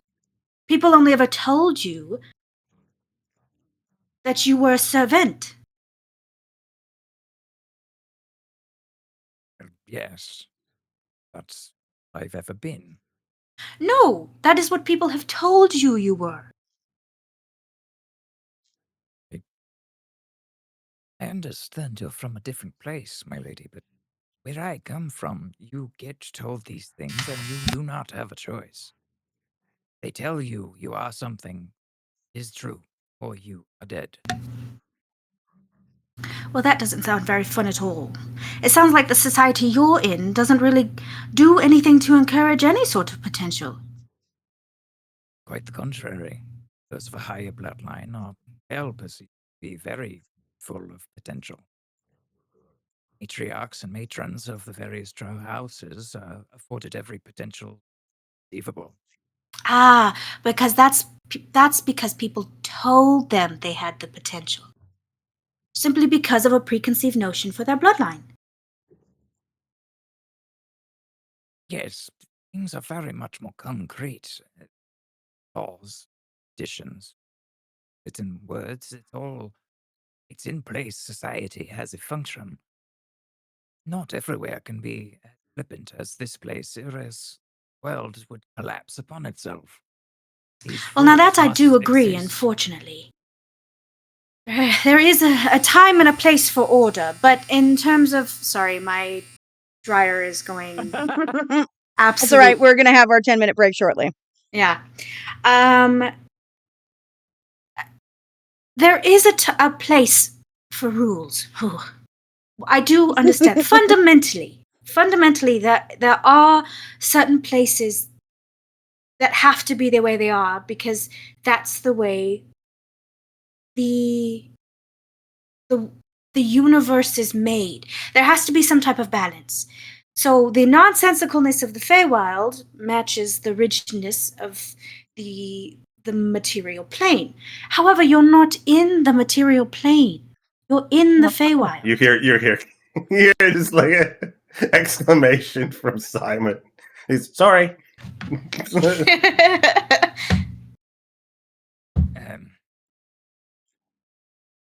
You see he gets quiet for a second, and he's, like, riding on the back of Volks and just kind of quietly contemplating for a second, and then he looks up and at Simon and Remain. Well, truth be told, I was presently on a final bit of adventure for and following that adventure, I was to be released from servitude. And quite honestly, I'm not quite sure what comes next after that. So I am defaulting into a presence I understand of a servant, one that I am well trained in.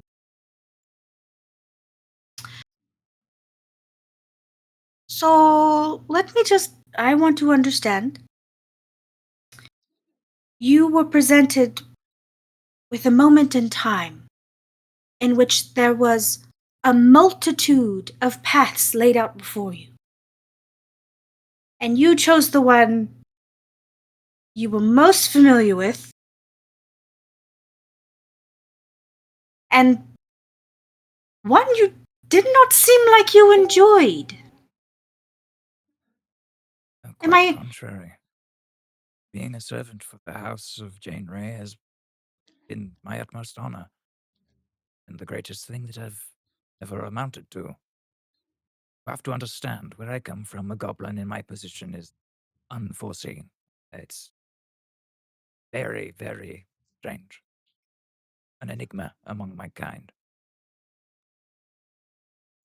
And you can sense that if Lady Tremaine could smile, she'd be smiling right now. And she leans in a little closer to you. She goes, "Ah. So you had the potential to change a perception, and you did."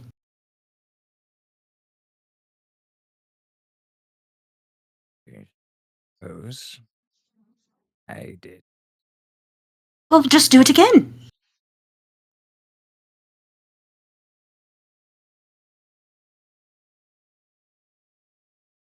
I would like to posit to you, Lady Main, and to you, Simon, a query. My own.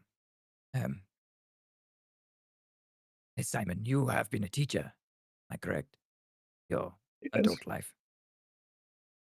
Is Tremaine, you are a lord of this realm. You have done these things perceivably your entire lives. Yes. more or less so, yes. Well, I posit to you, what would you do if one day, inexplicably, everything changed. You had no direction to go, but one you have never decided for. Lady Tremaine, you are suddenly no longer an archfey, lost in a mortal realm. And Simon, if you were suddenly not a teacher, had nowhere to go, no choices made for you in such a matter. This is the position I find myself in. So you'll find it quite difficult. Simon smiles and he goes, "Well, Bob, you have actually accurately described our current circumstances. We're all in this together." Quite so. Not an archfey. Not a teacher. Points to the necklace. Not an old gnome. Not a butler. And not yet a hero. I'm working on it, okay, old man? Exactly. And It as takes you time continue to reach your potential. Tremaine will say to Simon. And as you continue on the path towards the Bridge of Being, your characters are going to freeze in time as your players take a 10-minute break. Yay! Huzzah. Also, Kevin, take an XP because that was chilling the thought of losing my teaching license. Bleh. Brilliant. Thank you. I do like Bob's existential crisis that he's going through. I was waiting for it. I'm like, oh, come on. It's got to be coming soon. Yeah. Yes. Thank you guys for playing along with my nonsensical shenanigans and puns. Of course. Absolutely. I'm gonna go out of the call and I'm gonna enter through my browser because my camera being slow is bothering me and the internet says that might work. So I'm gonna see if that works. I will. Fair. I shall see you in 10 minutes.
Yeah.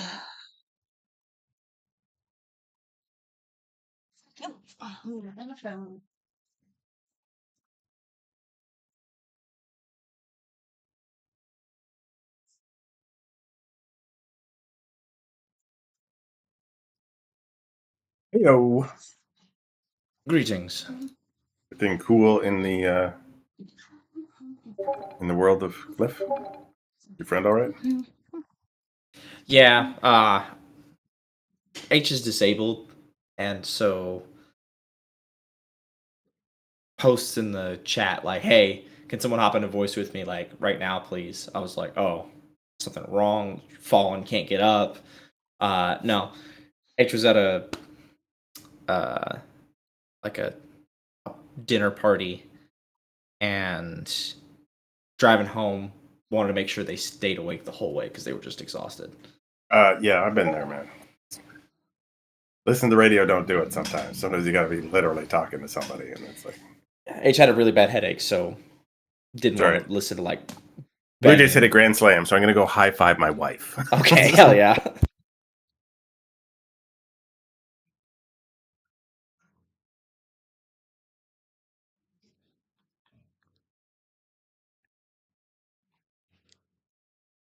Is everything okay with your friend?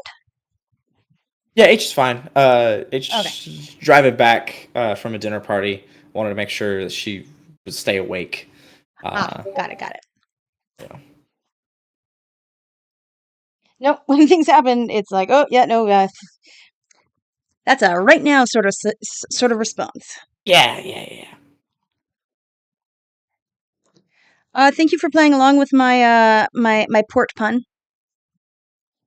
No problem.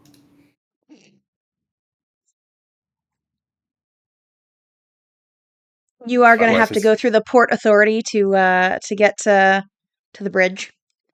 Port Authority. Oh, I haven't posted pictures from Ren. No, I want to see them.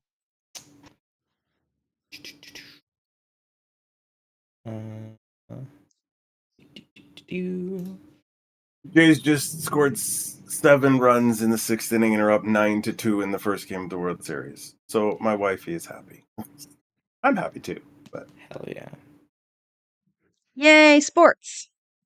The sports ball goes hard. you can do the math. 9-2 is good. That's all you need to know. It was 2-2. Now it's 9-2. Sounds impressive, doesn't it? It is. Very. Well, that was just one sports ball thing, though, right? Yeah, there's 3 more sports ball things to the last sports ball thing. Probably. I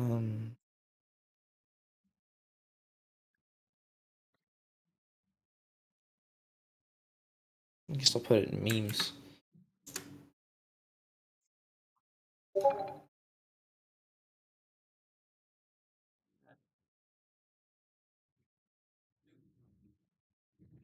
It's absurdly purple.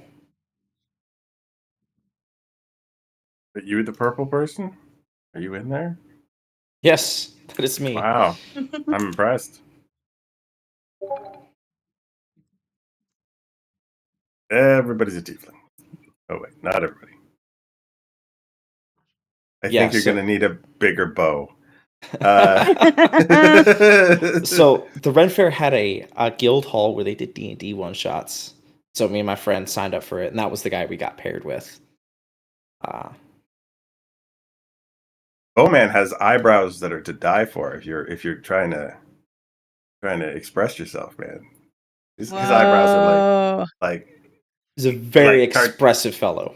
cartoonishly angled. Mm-hmm. Oh, At you least look he's got so 2 eyebrows. suave. Oh my goodness. Hey, nice bag, I was about to say, I Mhm. love the bag. Yeah, it's Bartholomew. Barty. That is the best. Any game I've ever played ever, that is still the best magic item I have ever had and will ever have in any game. I'm so very confident on that. Barty was the best. Barty is very fun.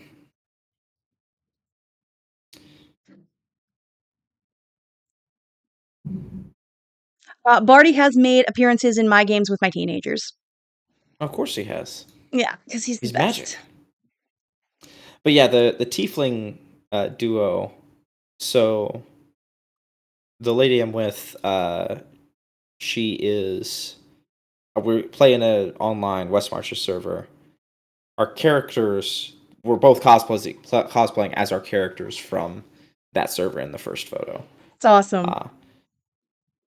It was my first foray into face paint, and Very you purple. know, amateur's touch, and very purple. Yeah, it was a good time though.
So yeah, you guys have done what you need to do in the realm of potential, which is pretty cool. Was there a group XP in there for something, or he said greedily?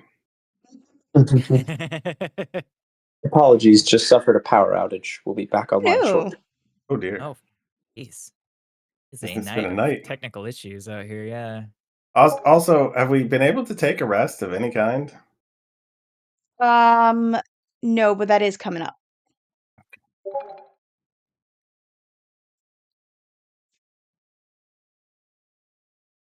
So you've been able to take a short rest and a 1 hour. You've been able to a short rest. You've been able to take anything but the 10-hour rest has been made available to you. So if you haven't rolled those yet, I'm you can. going to roll my 1 hour. With your fabulous iron face. 4 points. Oh, sorry. Another thing. Since you have the iron face, you can add that effectively acts as armor. So you have 1 armor. Oh, 1 armor? Yep. 1 armors. Nice. 1 armors. I did take an advancement and give myself edge and speed because we seem to occasionally have to defend ourselves.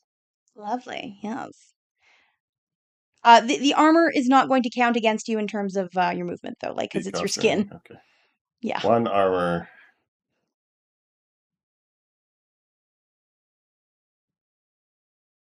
Quantity 1 iron skin.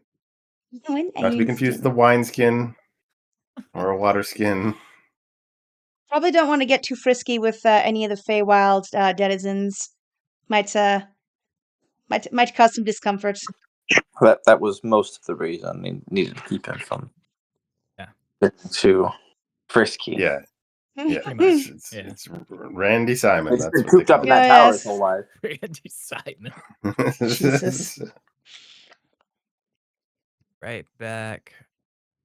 Prompting me or something. Hang on a sec. Alrighty.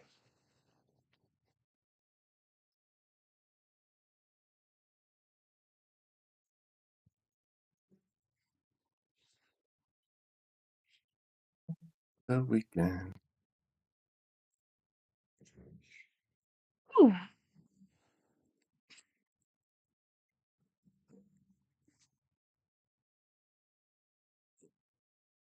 He's restarted, ladies and gentlemen. Woo! Started again. I am back. You have returned. I have exhausted every possible thing. I guess I will just be choppy from now on on my camera. Oh, no.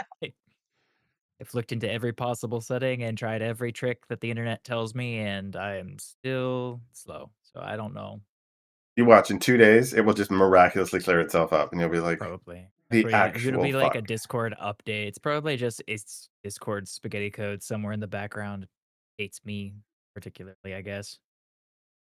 So we had fun last night. We played Pirates. Yeah, we did. Yeah. Played Pirates. I heard. Oh, please share the art. Because that was so fucking cool. Oh, of Octopus Boy? Yeah. All right. Where did he go?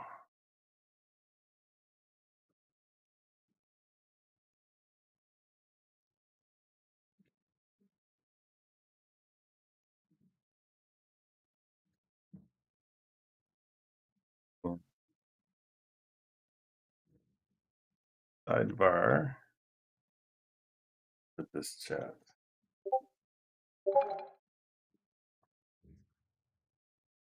So the octopus guy at the very beginning is the second mate, and he's brought out to take lashings, your canings.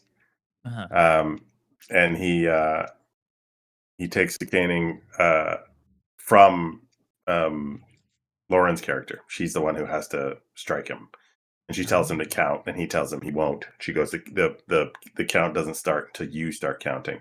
He goes, you'll never get to 10. And then on the third strike of the cane, he starts to morph into this thing, and he blasts darkness all over the deck, takes a crew member hostage, and tries to drag her to the longboat. It was a very exciting scene. Wow. That's crazy. Yeah, it looks insane.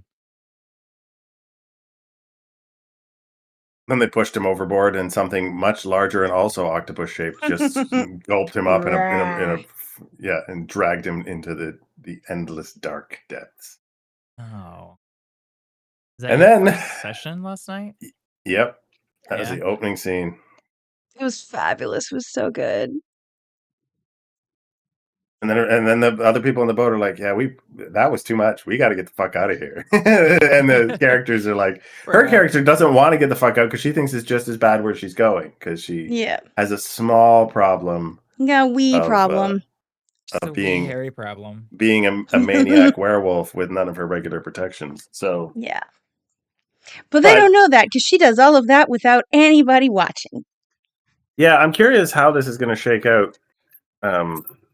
In terms of them, like I said, in terms of you, what they find that, or what happens to you that causes you to go with them.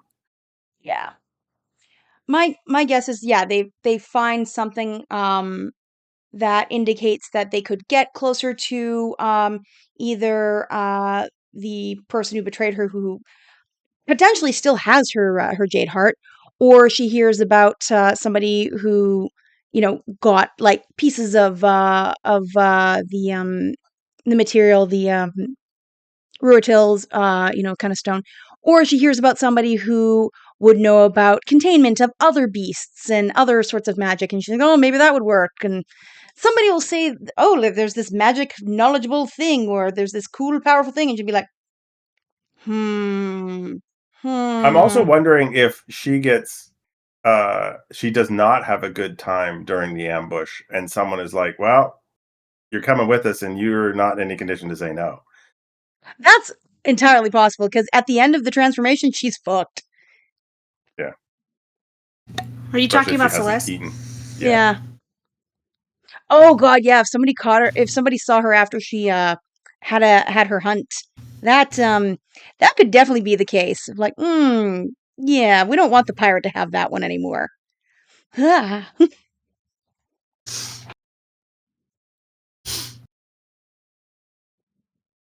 And also, Danica wants to keep you close, but she won't come out and say it. Yeah, that was that was a fun thing of both of us sort of dancing around. I was like, "What do you want? What do you want?" Well, we should escape. Yeah, I can't escape. What? Don't worry about it. I still help you, but no, I'm gonna stay here. I like the line. It's like, you won't. Yeah, I can't escape, but I do like the idea of fucking up the captain, or fucking around with the captain. That's what it was. It's too dangerous to escape, but I like the idea of doing that. Welcome back. And Lauren left right after she came back. We'll get there eventually. Cup of coffee.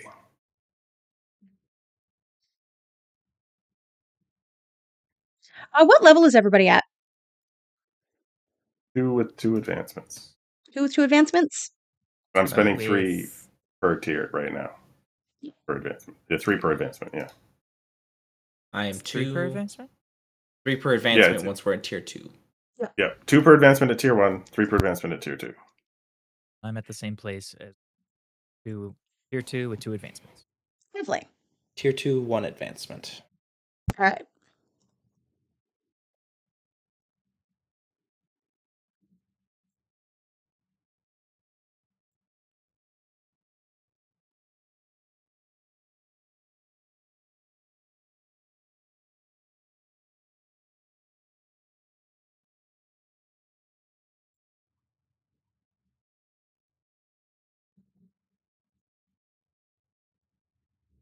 Excuse me. That was a very comical sneeze. Every goddamn time.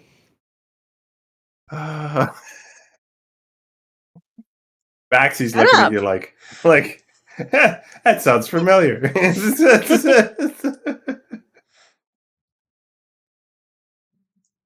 I've only met one person with a more cat-like sneeze than you. It was my grade 10 history teacher. She was about your height. That's so specific. Must be a thing. Grade 10 history teacher. Yep. I am also a grade 10 history teacher. Yeah, I don't remember her name, to be perfectly honest now. Must be part of the profession. I do remember that I didn't realize she smoked until she was going over a paper with me, and she got close after having come back in, and I was like, wow, you're a smoker. Yeah. You've been hiding that well for the first 2 or 3 months, but fuck.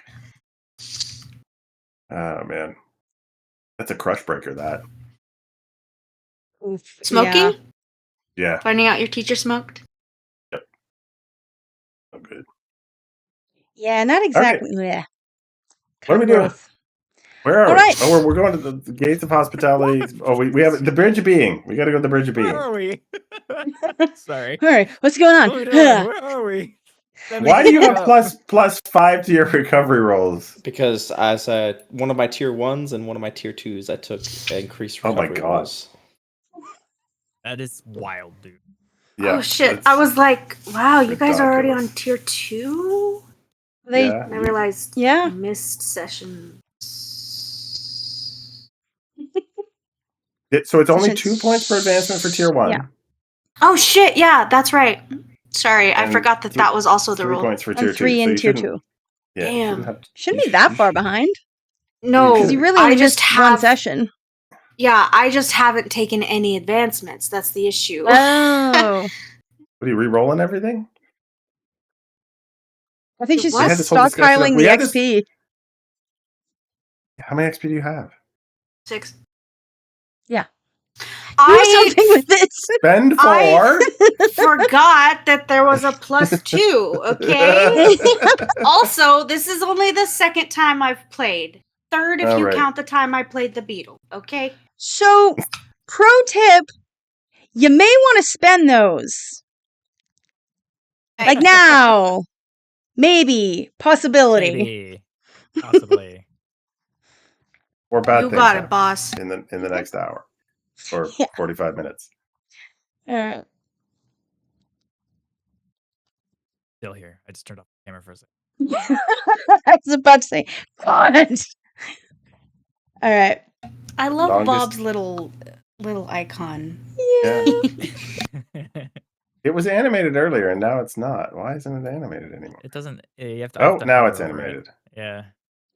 So I Wow. just before we move along, I want to double check that I've been doing the XP thing. So Boblovich got XP for his existential crisis, and Yes. Lady Tremaine got one for being emotionally distant with her husband. Simon got one for the near face melting, As a GM intrusion, yes. and So the extra one went to Scott. the extra one went to Scott. Yeah.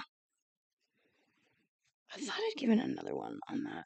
You did. You gave another one to Tremaine for waxing Poetic, poetry yeah. about the Feywild. Being like, nothing's supposed to make sense here. Get used to it. Yeah. Thought I did one for. My cat is being a cat again. Your cat is being a cat again? Yeah. He's trying to dig through my clothes. I will be right back. Okay. Just a cat. It's fine. Until he uses it as a litter box, then not so fine. Not so fine. Less Fine, it's fine. Everything is fine. Uh, I was trying to everything is reassure that lady in the awesome. department handing out fines that she could just hand out an everything is fine Yeah. at the library. I don't know if it Everything worked is for her. fine. Yeah. Yeah. Oh. Knowing these poor people, it would be everything is a fine. Yeah. No. Okay, cat free. Oh, I knew there was one I was missing. Sorry, I'm looking through my notes. You get an XP for saving Rita. That's a group XP. Ah, okay. I'll mark I that. wrote them down for you are some spinning possible boxes. things where you might get them, and then I've put a little mark in there to be like, don't forget. All right. Okay. Do we have everyone? Yes.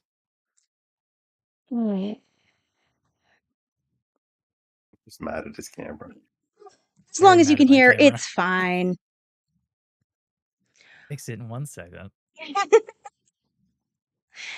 Okay. So.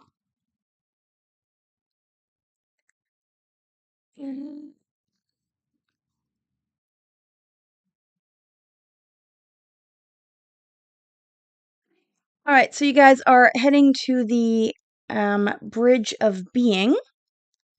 In order to do that, you have to go through the Port Authority. And are you taking anything with you? Are you grabbing anything from the realm before you leave? Basically, this is any last things you want to do before you get out of here. No idea what we might need, so no. We're good? Yep, just my pocket change and my other possessions and a bag of lunch. I've Okay. got And exactly And everyone what has I their need. passports. Everybody has their passports. everyone It got was a more along the lines of, passport. did you want to look for anything else in the library? Grab any other books before you left. We Okay. have no idea what would be useful, so yeah. All right. Bob has tried to read into any situation and failed at every turn, so he's just gonna roll with it from here on. All right. While they were looking at the dragon book, Mhm. I would just, look around, see if I can find a book about Lorraine. Ooh. Okay. Roll me a perception check. That would be intellect, I guess, unless you have something I'm specific trained for in it. perception. Beautiful. This one is Lady Tremaine's realm, so this is probably a level 2 task. Wouldn't be difficult. Difficulty 2. I don't want to apply any effort. That's a fail. I rolled a 2. Guess not. Oh no. You get distracted by the fairy porn, alas. Sorry, that's a joke for me and my friends. And I missed it. Some warning popped up on my computer. Okay, I apparently got distracted by the fairy porn. Sorry, it's a whole thing about girls like, oh, we don't look at porn, but then you read their fantasy books, and it's like, that's just porn in text form. Morning Glory Milking Farm. The fuck? It's very popular on BookTok right now. It's about a millennial woman who goes to a milking farm for minotaurs. What? It came up as a potential read for our book club. It did not win.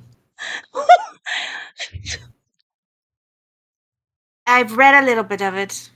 It's not bad, actually. Okay. Take 1 XP for damaging the GM? What the fuck? I think you should just blame the person who wrote it. Okay. I'll take He was just passing along really information. Jumping off of that, what were we actually doing? Okay. We're leaving, is what The we're dog doing. unfolds Please, before yes, you like a let's do that. bureaucratic daydream of the sea. Neat rows of ships moored not only by rope, but by red tape. Each vessel bears a placard instead of a name. Manifest Form 22B, the SS signature required. Beyond them, rising from the salt fog, stands the Office of Port Authority. Half the Harbour Master's tower, half government office, and entirely convinced of its own importance. The building lists slightly to one side as if burdened by paperwork. Its walls are a patchwork of driftwood, brass filing cabinets, and barnacles arranged in alphabetical order. Inside, the air smells of ink, salt, and anxiety. Ceiling fans shaped like a ship's wheel creak overhead, stirring parchment instead of wind. Clerks in waistcoats Sorry. bustle between tide-stained desks, each stamping a mountain of foggy forms that hiss faintly at the dense ink. Behind a counter made from the... Oh no, I just realized what I'm about to do. Of wrecked schooners, a creature with 8 well-polished tentacles and a pine cone beard, and a pince-nez beard, peers down at you. Its uniform gleams with medals made of bottle caps and brass buttons. It says in a bubbly voice like it's trying to talk through molasses and seafoam. You've reached Port Authority. To obtain a passport, you must, of course. And he pauses, tentacles gesture grandly towards the mist-shrouded docks outside, where signs sway reading portmanteau, portent, portfolio, and other yet unseen ports. Passport. It's really quite simple. We're very literally here, unless, of course, you have your passport completed ahead of time. And give me a second, and I will show you what this guy looks like. Okay. Is he Minotaur shaped? No! You stop. No, he's loaded with tentacles, which is probably worse. I didn't realize that he's holding a milk jug. Oh, good God, you guys! And she is too. I do appreciate. I like that Cliff was like, I better censor this, and our other friend was like, no. He seems to have spilled milk on her leg. Oh, That's this unfortunate. guy looks very official. I like him. Yeah, that's definitely. I'm down with him. Okay. I can deal with this guy. Right. I can give him my passport. Yeah, so I'm assuming you guys all hand over your passports? Sure. Wonderful. I would be Tentaculus, a cultus servant of the people here. Tentaculus is a excuse me. Is a dignified kraken wearing a tailored navy blue waistcoat stretched across a body that refuses to be symmetrical. Each of its 8 tentacled platforms in a different bureaucratic set to a different bureaucratic task. One is stamping forms with brisk authority, one takes dictation in cursive, one holds a teacup that occasionally screams softly, and another waves next as a move-along gesture. His face, Why just is as he it- has one, consists of small, beady eyes looking over his glasses that cling to what should be a nose but clearly doesn't exist there. He smells of brine and bureaucracy, but it isn't an unpleasant perfume. Ah! The seat is vast and the forms are vaster. Are you taking to the water or are you going to be going over the bridge today? First of all, your teacup is screaming. Oh, yes. And he kind of takes it. And it's,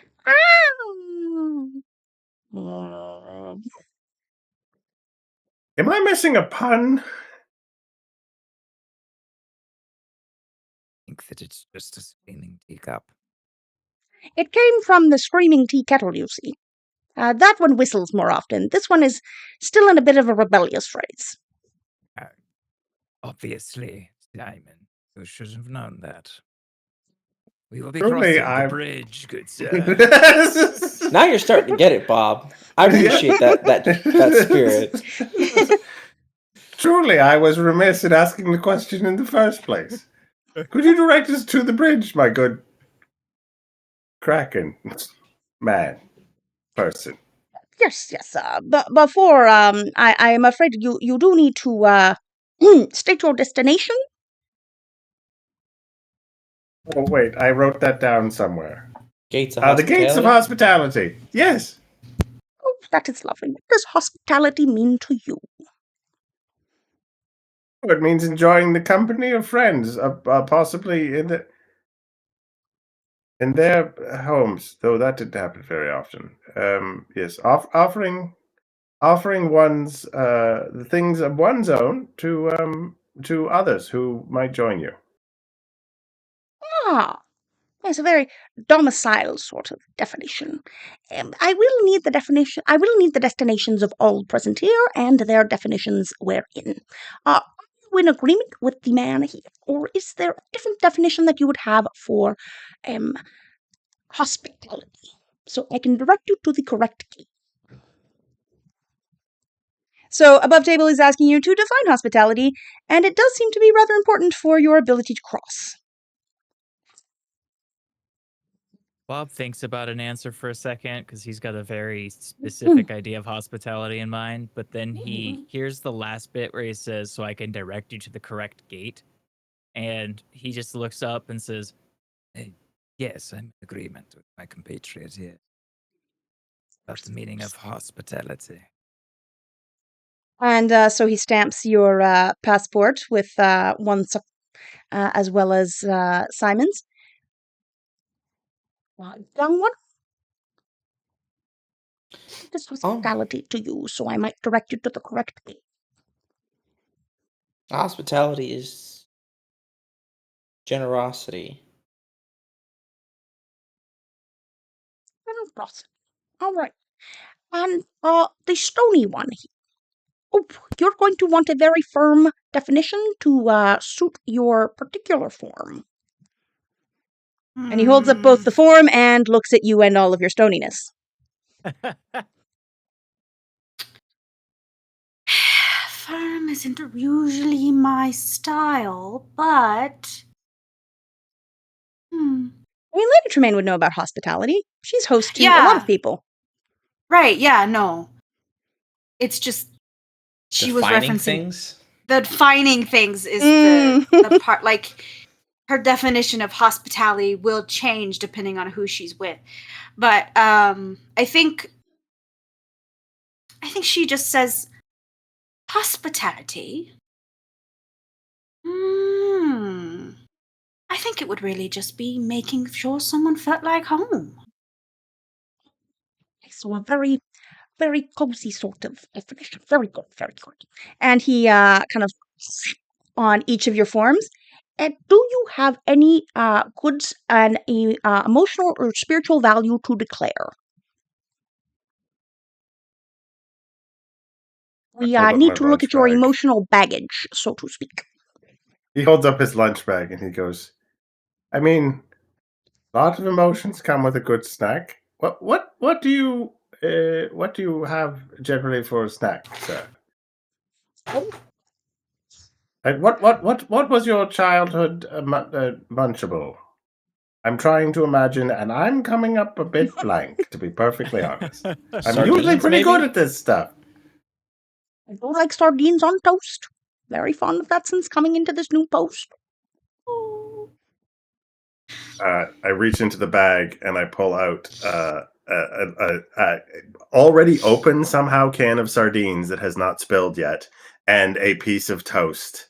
And I'm like, well then, there you go. And I think you'll find that takes you back a little bit. So that would be my main declaration. And he Very good, rolls very up the good, very top good. of the bag. Very kind. And he munches the sardines on toast, and I would like you to please make a persuasion sort of check. This would be a level 2 because you gave him some toast, and he's quite happy with it. To convince him that your emotional baggage is not worth searching. All right, that will cover my inability in charm, persuasion, and etiquette. That that I have this habit of difficulty Especially 2. unaware due to. Yep. Effort to roll no. Oh, let's put a level of effort in, and I have an asset. We should please roll it. Oh, right on the button. I rolled a 3. And he's going to look at you, Scott. Gentlemen are known to hold a lot of emotional baggage. Do you have anything to declare?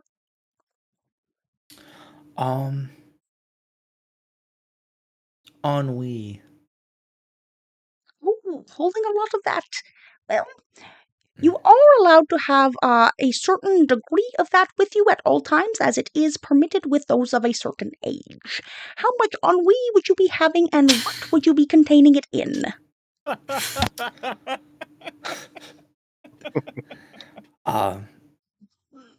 I'd actually like to get rid of it if I can. Is there a place where you can dispose of it here? You do need to go through the proper channels for such things, but I do believe if you go across the Bridge of Being, there are several potential dumping points in the pools of reflection. Okay, then just carrying the standard amount in my head and in my heart, I suppose. Very good, very good. You, sir, do you have any emotional baggage to declare? There's this very slow head turn from Simon. It's like, Yes, I would like to declare an ever-growing and persistent threat of uselessness and non-purpose. Is there a drop-off point for that? If you are wanting to dump feelings of uselessness and general listlessness or lack of direction, you will need to go through the correct channels as well, but I will write a note so you will not be stopped in your efforts. And one of his tentacles comes, grabs a quill and some ink, and writes you a little note saying, talk about feelings, and gives it to you. Prescription. Lovely. Thank you. It's a subscription. You can show that to one of the nymphs at one of the nearby reflective pools, and they should be able to help you out with the unloading of such materials. But they are highly corrosive, so you cannot dump them without permits. And this is one that will grant you the ability to do so. Excellent. Thank you. And he's going to turn to Lady Tremaine. Do you have any emotional baggage to declare? Yes. A growing fear of things being lost and cannot be found again. But fear not. I've kept it all inside this stone body. Does seem to be an appropriate vessel. That should not be a problem as you cross the bridge. Well, question. Do you have any undeclared potential that you are taking from the realm? Taking potential? We were allowed to just grab some? Did you declare it? Have you declared the potential? I would like to declare the potential of leaving this realm to another one. That count? I suppose you would. So you're keeping a lot of possibilities in the realm. So you're taking all these hopes and dreams with you. I find myself at a rather short supply, but yes, I would like to collect some and take it with me. Don't believe I have much left. You are, and he's going to kind of look around and resist. This is something people generally pick up while they're in here. Don't worry, I can go and refill it. And he gives you a little vial of hopes and dreams. I'm sure this will be very useful to me. Thank you. He puts it into his satchel. And he adjusts your note of talk about feelings and 1 vial of hopes and dreams declared. He gives kind of a raised eyebrow to Simon as he's tucking the thing into his bag. You, my lady, do you have any undeclared potential? I am nothing if not potential. Oh, unnative, of course. And, just sort of throws out pure untapped potential. Gives it to you. You, sir, do you have any undeclared potential that I should be aware of?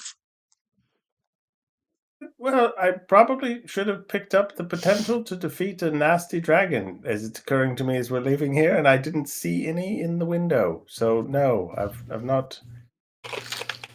I don't know what potential. Like I might be carrying potential with me, but I'm uncertain. Could you write me just sort of a blank check for Sure, that? I could be scanned to be sure you are not taking anything unaware. Yes, of course. Yes. Wonderful. You'll also need to talk to the nymphs at the reflective pools. And he writes you a little note saying, uncertain about myself, please ask me questions. And you, young one, do you have any undeclared potential? No, all the potential I'm walking out is the potential I walked in with. Very good, very good. Yes, that you're right. Actually, he's pulls out the arrows. I was totally gonna nail you on that too. Damn it! Goodness, where did those come from? The realm of big word. Thank you, Boblovich. Metamorphosis. Oh, so these are from another realm and just being very good. That will not cause any problems. Thank you. And he writes you a note saying, potential accounted for, not draining from the realm, no need to be taxed. Duty free. All right. Duty free. Potential. And so he waves you along with a few of his tentacles. I wish you the best of luck on your travels. Enjoy your reflective pools, and hopefully they bring you much luck. And go ahead. Get out of his office. I assume he's going to let us go past. No, he lets you go. Yeah. I look at Lady Tremaine. I'm like, I feel like this is a recently opened department. It is. I learned so much about each and every one of you. Maybe we should implement this. Well, but I feel like a bad thing would have happened if he hadn't mentioned the arrows. Oh, yes. I guess that would be part of the bureaucracy of it. Well, I mean, you could frame it as less of a regulatory body and more of a storyteller, right? Because what you care about is that you got to know us better, that you got to take a dip into our potential, and not so much that you care about cataloging it. Precisely. Yes, I think that's probably how I would twist it. Less a bureaucrat, more a bard. Outside of the rather strange accounting of our quote-unquote possession, that was a regularly clean checkpoint. That's why I know it's not supposed to be here, Bob. It was routine. Yes, it is not supposed to be. Of course, yes. I'm still trying to pass what is and what shouldn't be. If you're feeling comfortable, that's probably a bad sign. Fair enough, young man. Very good point, yes. The road ahead narrows to a single gleaming span, neither stone nor metal, but something like memory made solid. Each step hums faintly beneath your feet, resonating with a note that only the bones in your ears seem to hear. Below the bridge, vast pools shimmer in slow, rippling colors, silver, gold, and pale blues that shift in the rhythm of breath. They're not water at all, but reflections made real. Scenes of what might have been and what could still become, and what regrets still form. Glimpses from your own faces drift across the mirrored surfaces. Older, younger, broken crowned, laughing, mourning, each one turning to meet your gaze before dissolving into the light. The air smells faintly of rain on parchment and warm metal, though thoughts feel heavier, like they might leave footprints behind. Ahead of the bridge arches into the mist and ahead, the far side of the bridge arches into the mist, and beyond that, faint lights stir, forming the suggestions of gates and humanoid figures, perhaps the nymphs that the gateman had told you all about. Every few paces, a pool seeps across, almost trying to get into the material of the bridge itself, as if reality is bleeding through potential. Shallow basins form where footprints have gone before. Reflections gather, waiting to see which version of you will walk past them. So, yes, this gives you a bit of a disquieting feeling, and ahead of you, you see there are some, they look like androgynous figures made of mist and kind of that sort of wobbly form you see of rain when it's coming down. And you're looking out and you're like, is it raining? Is it not? I can't quite tell. That sort of just kind of blur on reality. Hello? Hello. Are you looking to cross the bridge? Yes, we're on our way to the gates of hospitality.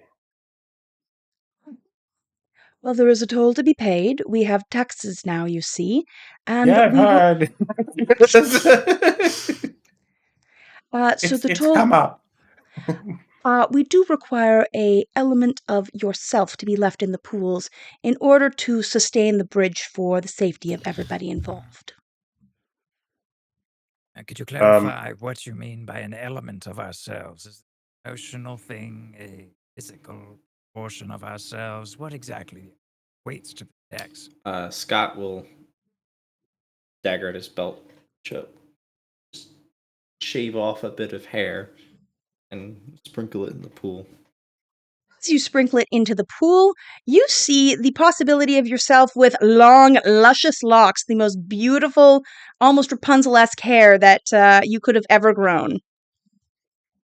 That is one possibility, but I'm afraid the toll is somewhat higher.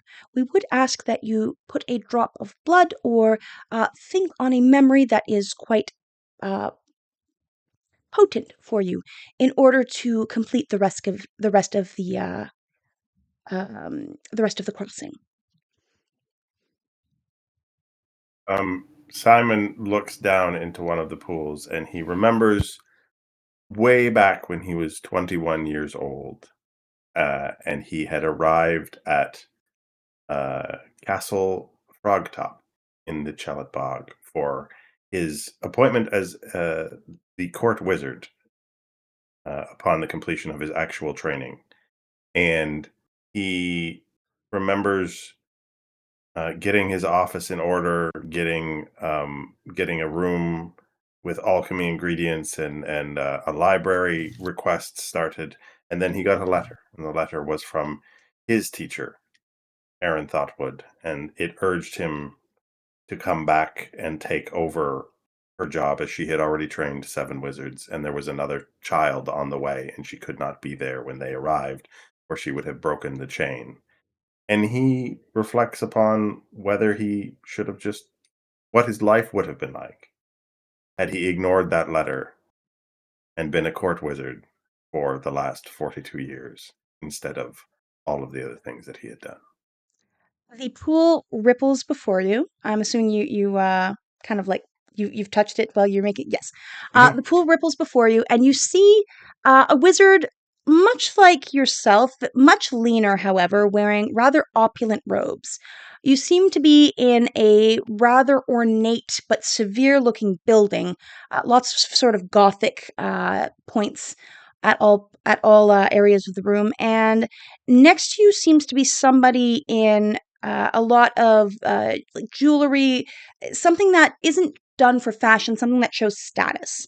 And you look to be somebody who would have been in the equivalent of a war chamber, somebody who would have been a higher up, and you see that the faces around you all look quite somber, and you get a bit of a chill as to this future is one where you are definitely bringing less joy into the world and um, more shifts of power. So you get the impression that you could have been a weapon if you had taken a different course of action.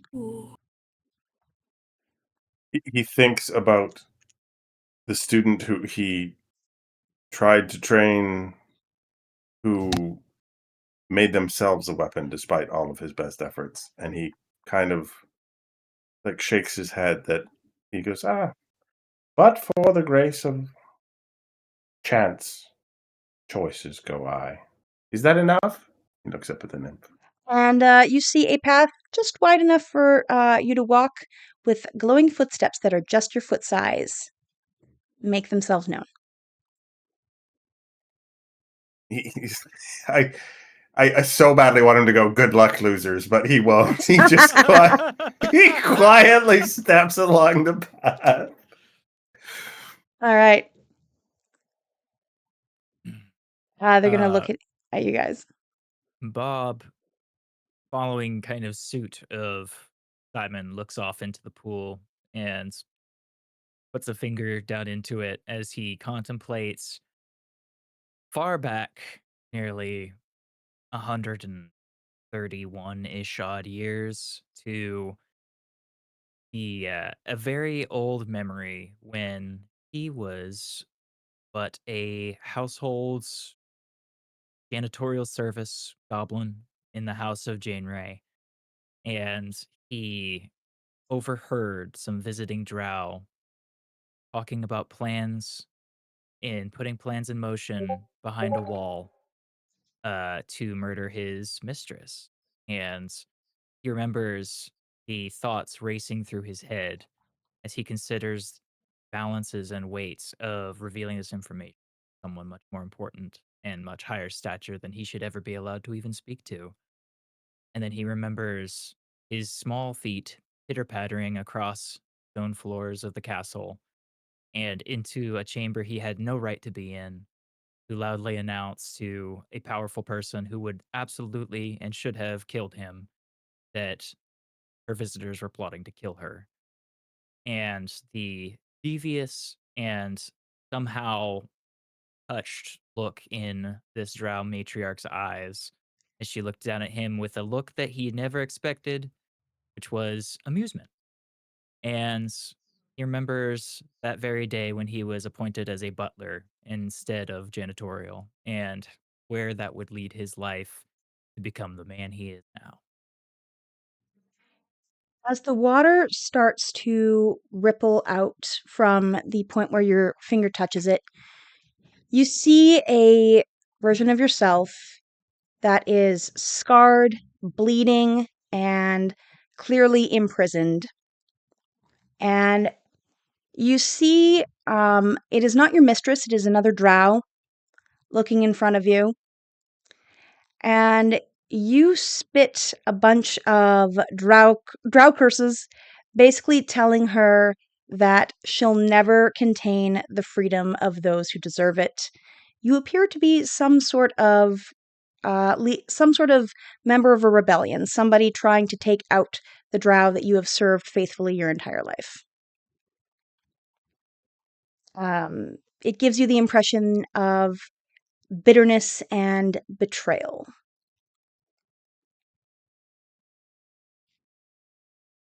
He stares at it a little longer than he feels is appropriate, to a point where it kind of makes him a little queasy. And then he slowly looks back up at this figure, says, "I've done as instructed." And the path, just like it did for Simon, forms before you like really thick mist with footsteps just big enough for your goblin feet. Follows the path through. Who's next? Scott walks up to the edge of the pool, glances down into it.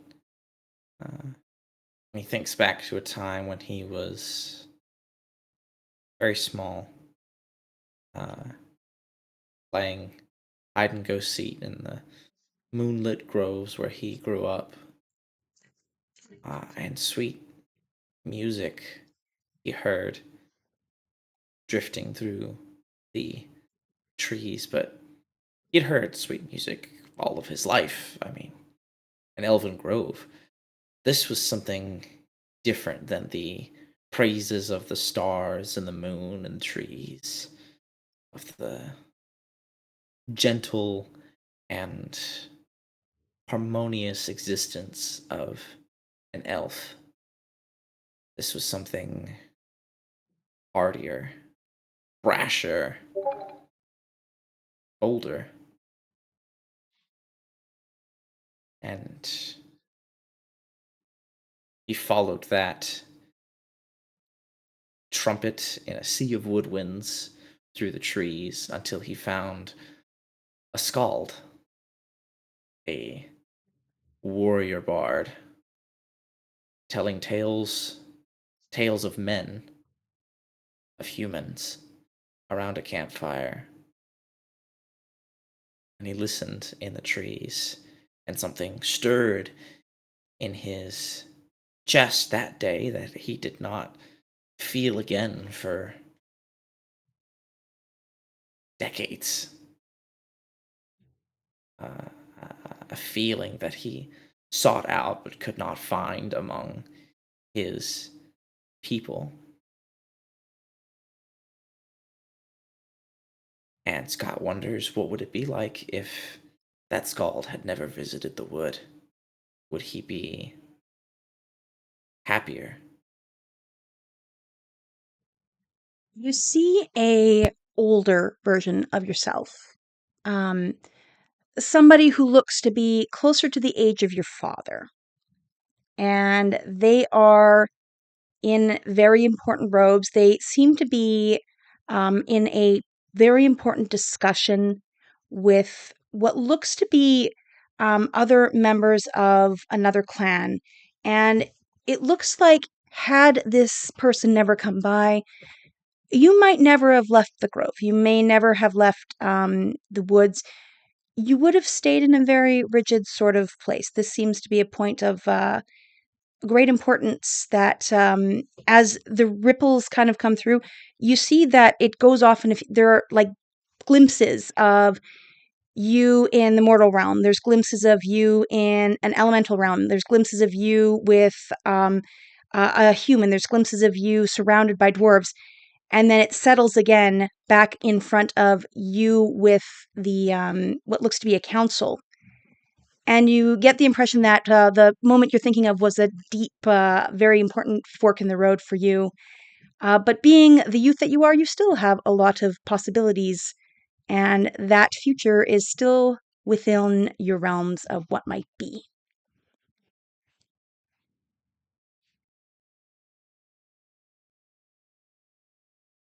And then the path across solidifies. It looks a little bit more wispy than the other two, but there are footsteps just your size.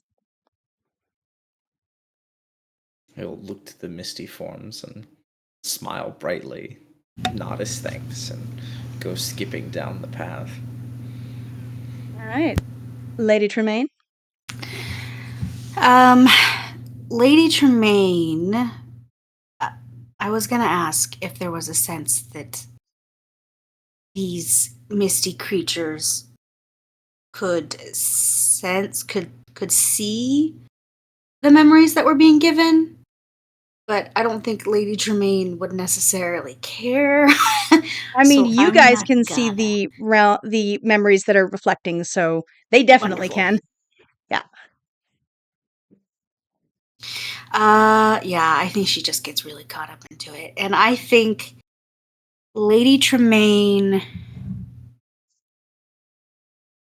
thinks back to the first child she ever brought to her realm. I think that this was most likely a child she found on the material plane. She was having a little adventure, doing her thing, really just living her best life. And she came across an alley, because of course it's an alley.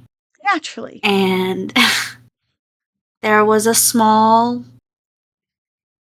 little girl there.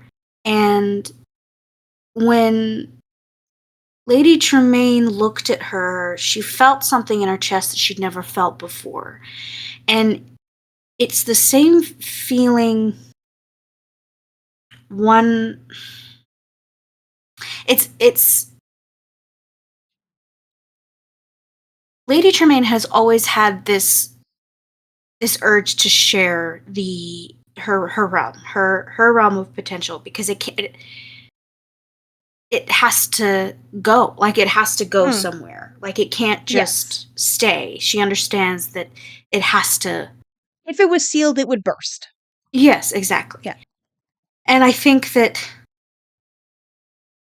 she had been wondering how to handle that, like how to work with that. And she was going through the material plane and came across this little girl, and she had this feeling in her chest that it wasn't that she wanted to share it, it's that she wanted to take it. And that's not something that she's ever felt before. And so she thought that must have meant something. And so she takes this little child and introduces this child to her whole realm. And she goes back through the memories of teaching this child, like, everything that there was to know about the realm of potential, and really trying to shape not her, but the thing inside of her that caused Lady Tremaine to take the child. Because, again, it has to have meant something. And so it gets to a point where this child has to leave, because if she doesn't, she's going to burst. And so Tremaine lets her go. And every child since then there's always been a sense of Lady Tremaine to take it. To take the potential she sees within the child and bring it back to her realm. As you bring back that kind of age-old itch and question, you see a interdimensional war where stealing the potential from the mortal realm caused something on a cosmic level to unbalance. And the pool before you basically bursts out like a geyser. And I didn't do it. The nymphs look at you rather disturbed. And a path comes before, but this one looks to be, if mist could be broken, this is what it would be. But there are, again, very large footsteps on it for you to cross. Lady Tremaine crosses, and as she mumbles to herself, she goes, "Look, I'm glad I gave them back."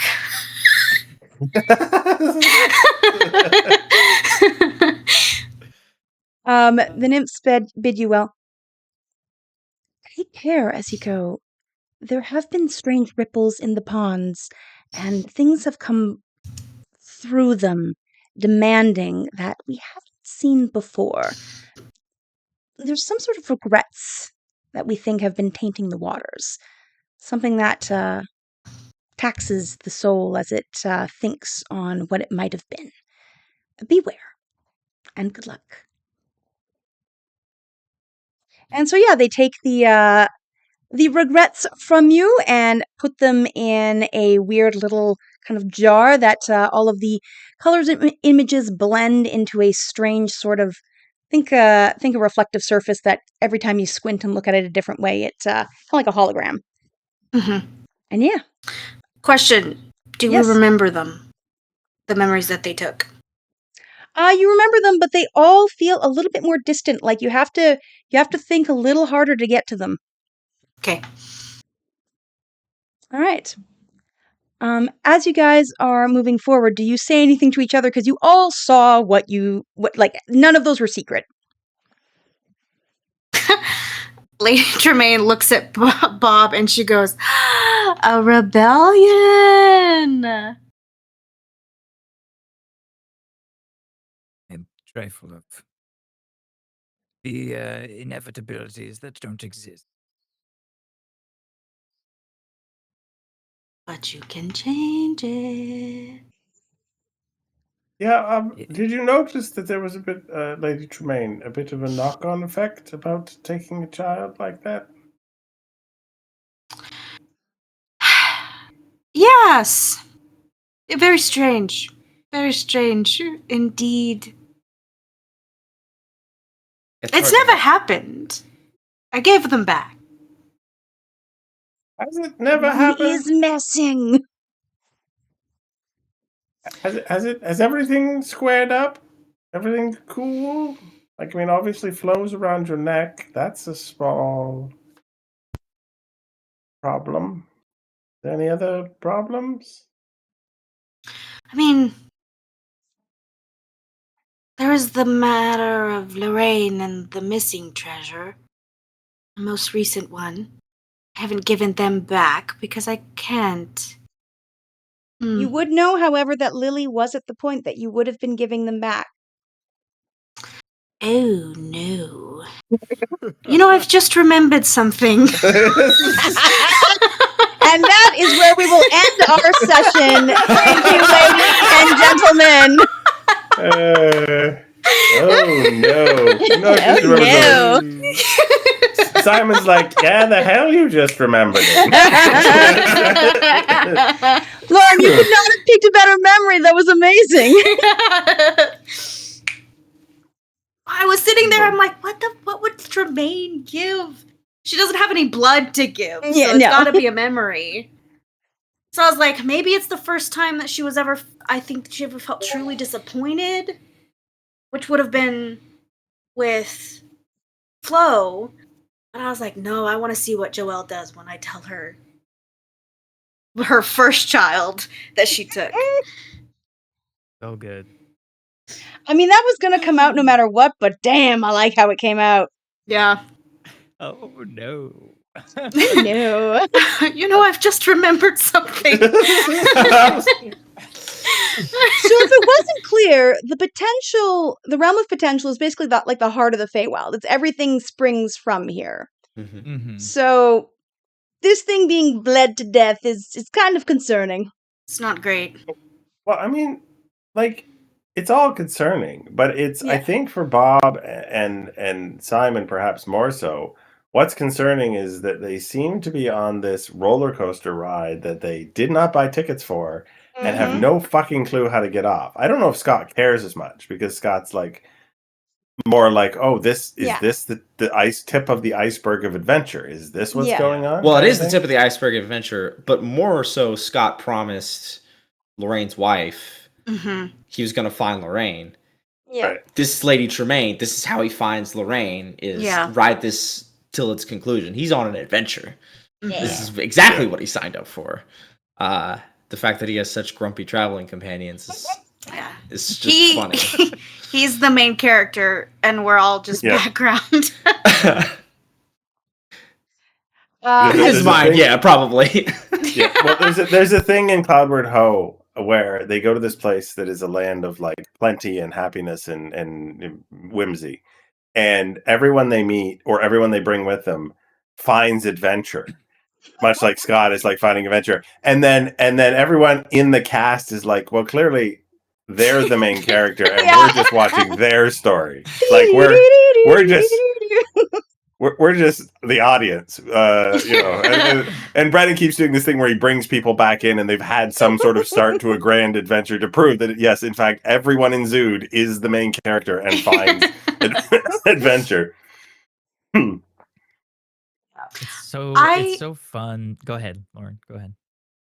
Go ahead. Oh, I was just gonna say it's so fun having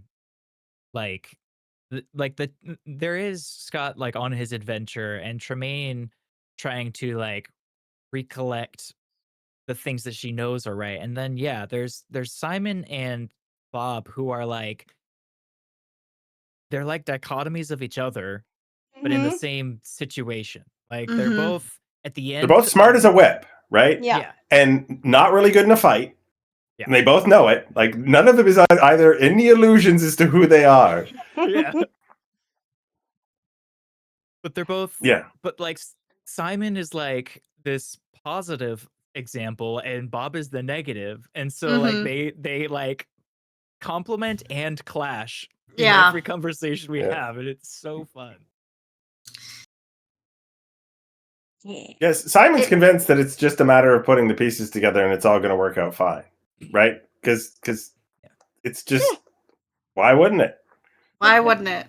Why wouldn't it? Not complicated. It's not like you're in a place that famously is not how that works. It's the mentor character who instructs Obi-Wan the Kenobi. hero on his journey. Yeah. That's my Obi-Wan Kenobi. You got it, Scott. You can do this, kid. I know this is a little talk heavy. Also, 1 XP for everybody for divulging great and glorious secrets. Yay! And inadvertently realizing an interplanar war. Yeah. There's some possibilities there, maybe. Not the fun type of potential. Hey, potential's potential. It is. There's always potential can go in any direction. Yeah. It is interesting to me, just with that coming out, the idea that leaving like the children, like letting the children go is a form of like a controlled bleed. A controlled bleed for the realm of potential.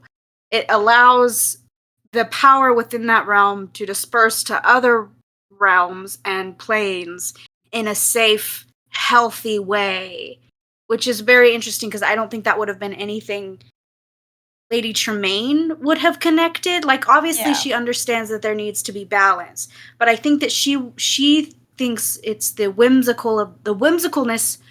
The Feywild is so whimsical because there's a place that's so not. Like, it's kind of like, that's kind of like what she was thinking.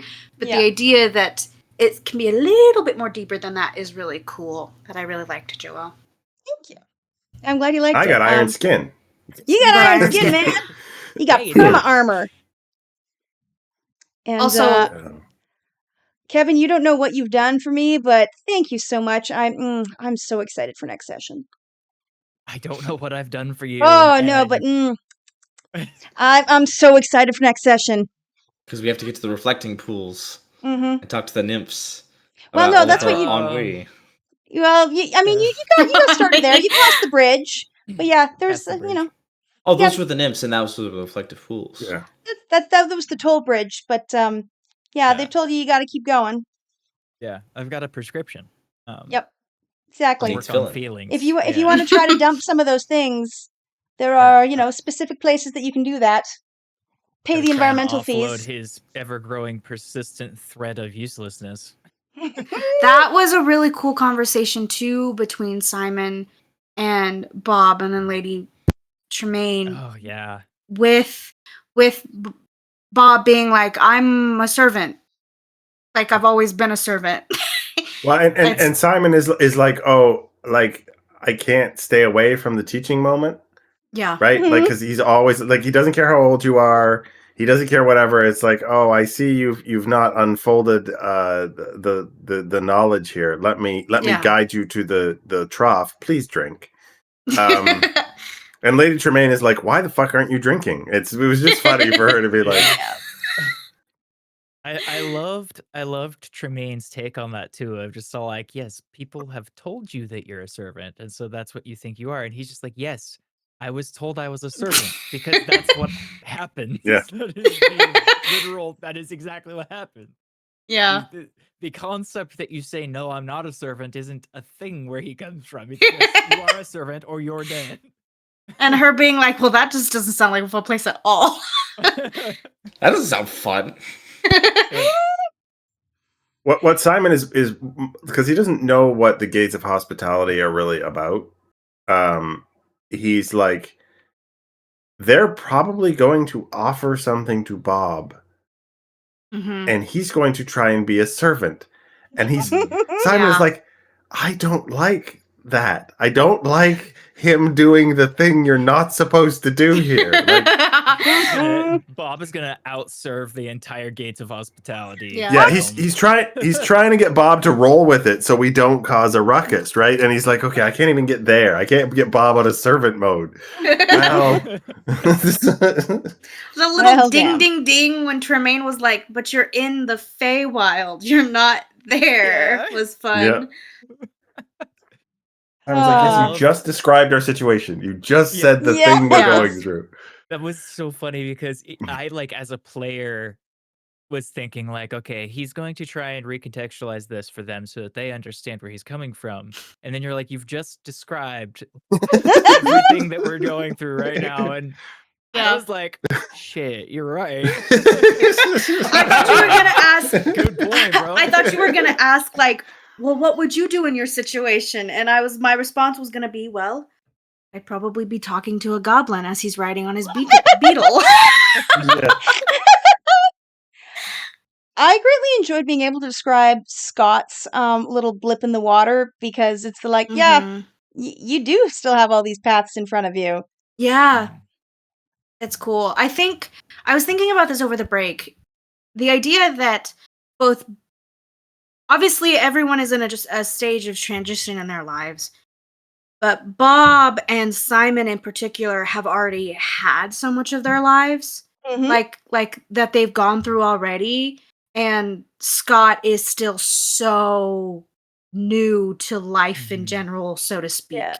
I thought that was just thinking about Well, that. I think an intentional choice on Cliff's part when he realized how old most of the rest of the players were going to be. It's like, well, what kind of transition? You can't have a whole party of retirees.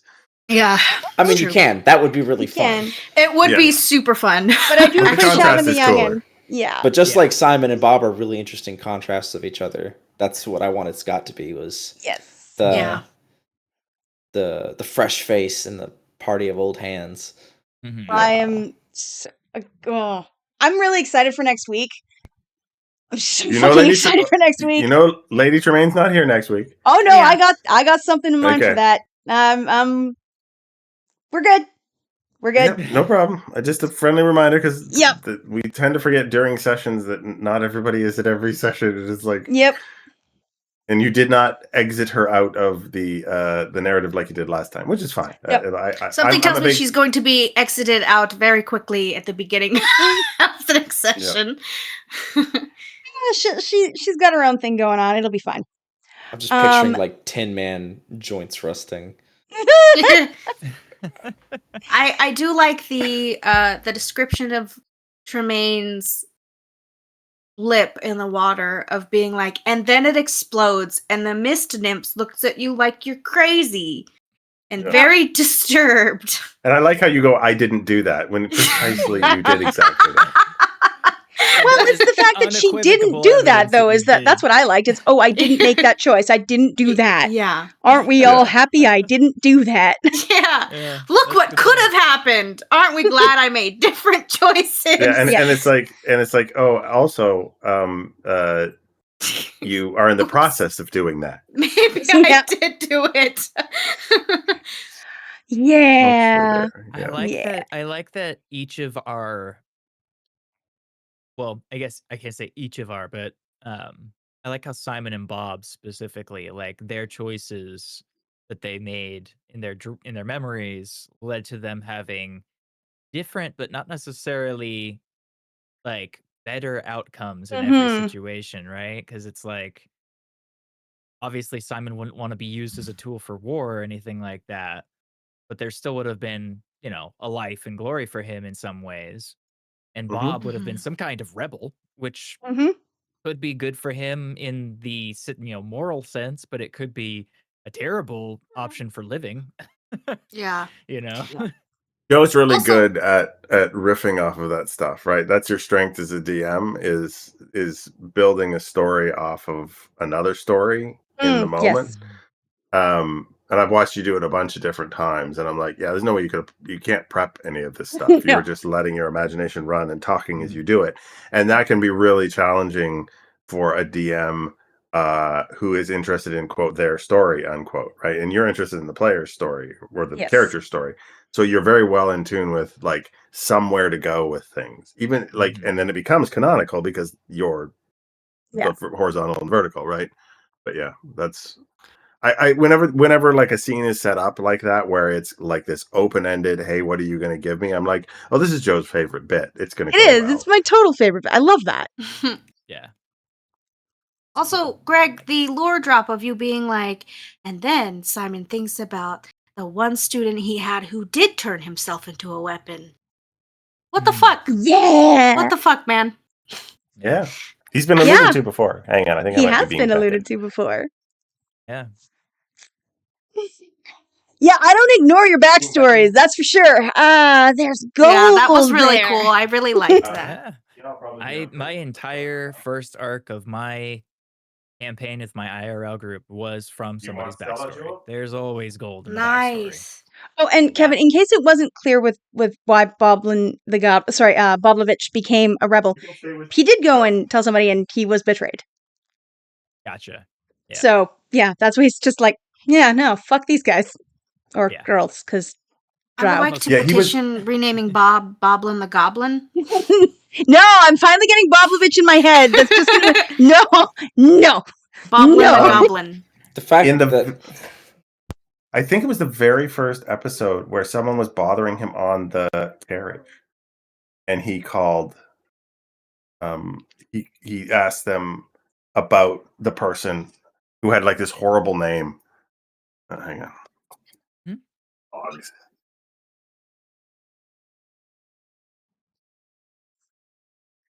No, I like that kind of twist that Bob still made the choice, and it's just bad for him. That was cool. Yeah. He used it to scare off a little old lady we didn't want to talk to anymore. By basically threatening her with he was like, have you ever heard of Ebenspell the Cloak, Seeker of the Cursed Horn? And she was like, it was like, yeah, you don't want to hear about him. But yeah, that's the only other time it's been mentioned. It was. Got it. I will say I have a soft spot for the idea of students coming back to see their teachers for, reasons. I think that's a really cool trope when it's a bad student. Like when the student turns bad. Tai Long.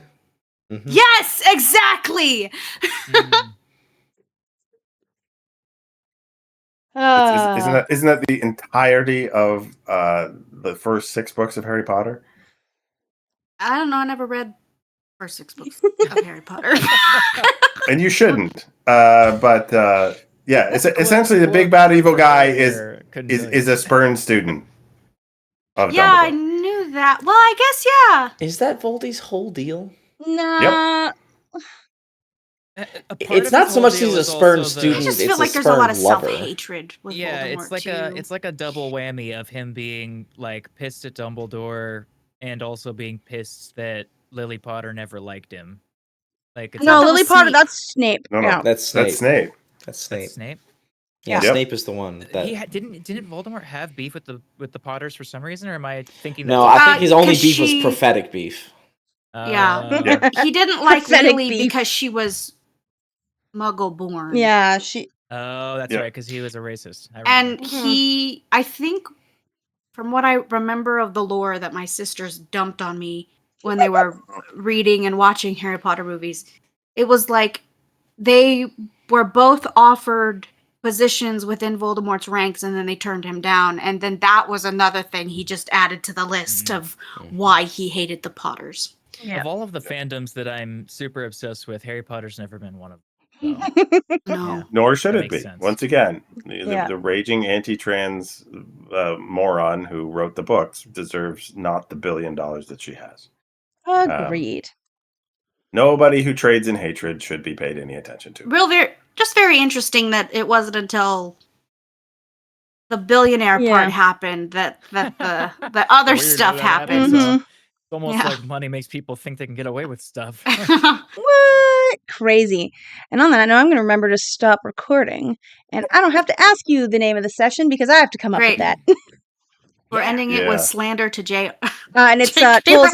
tolls and trades.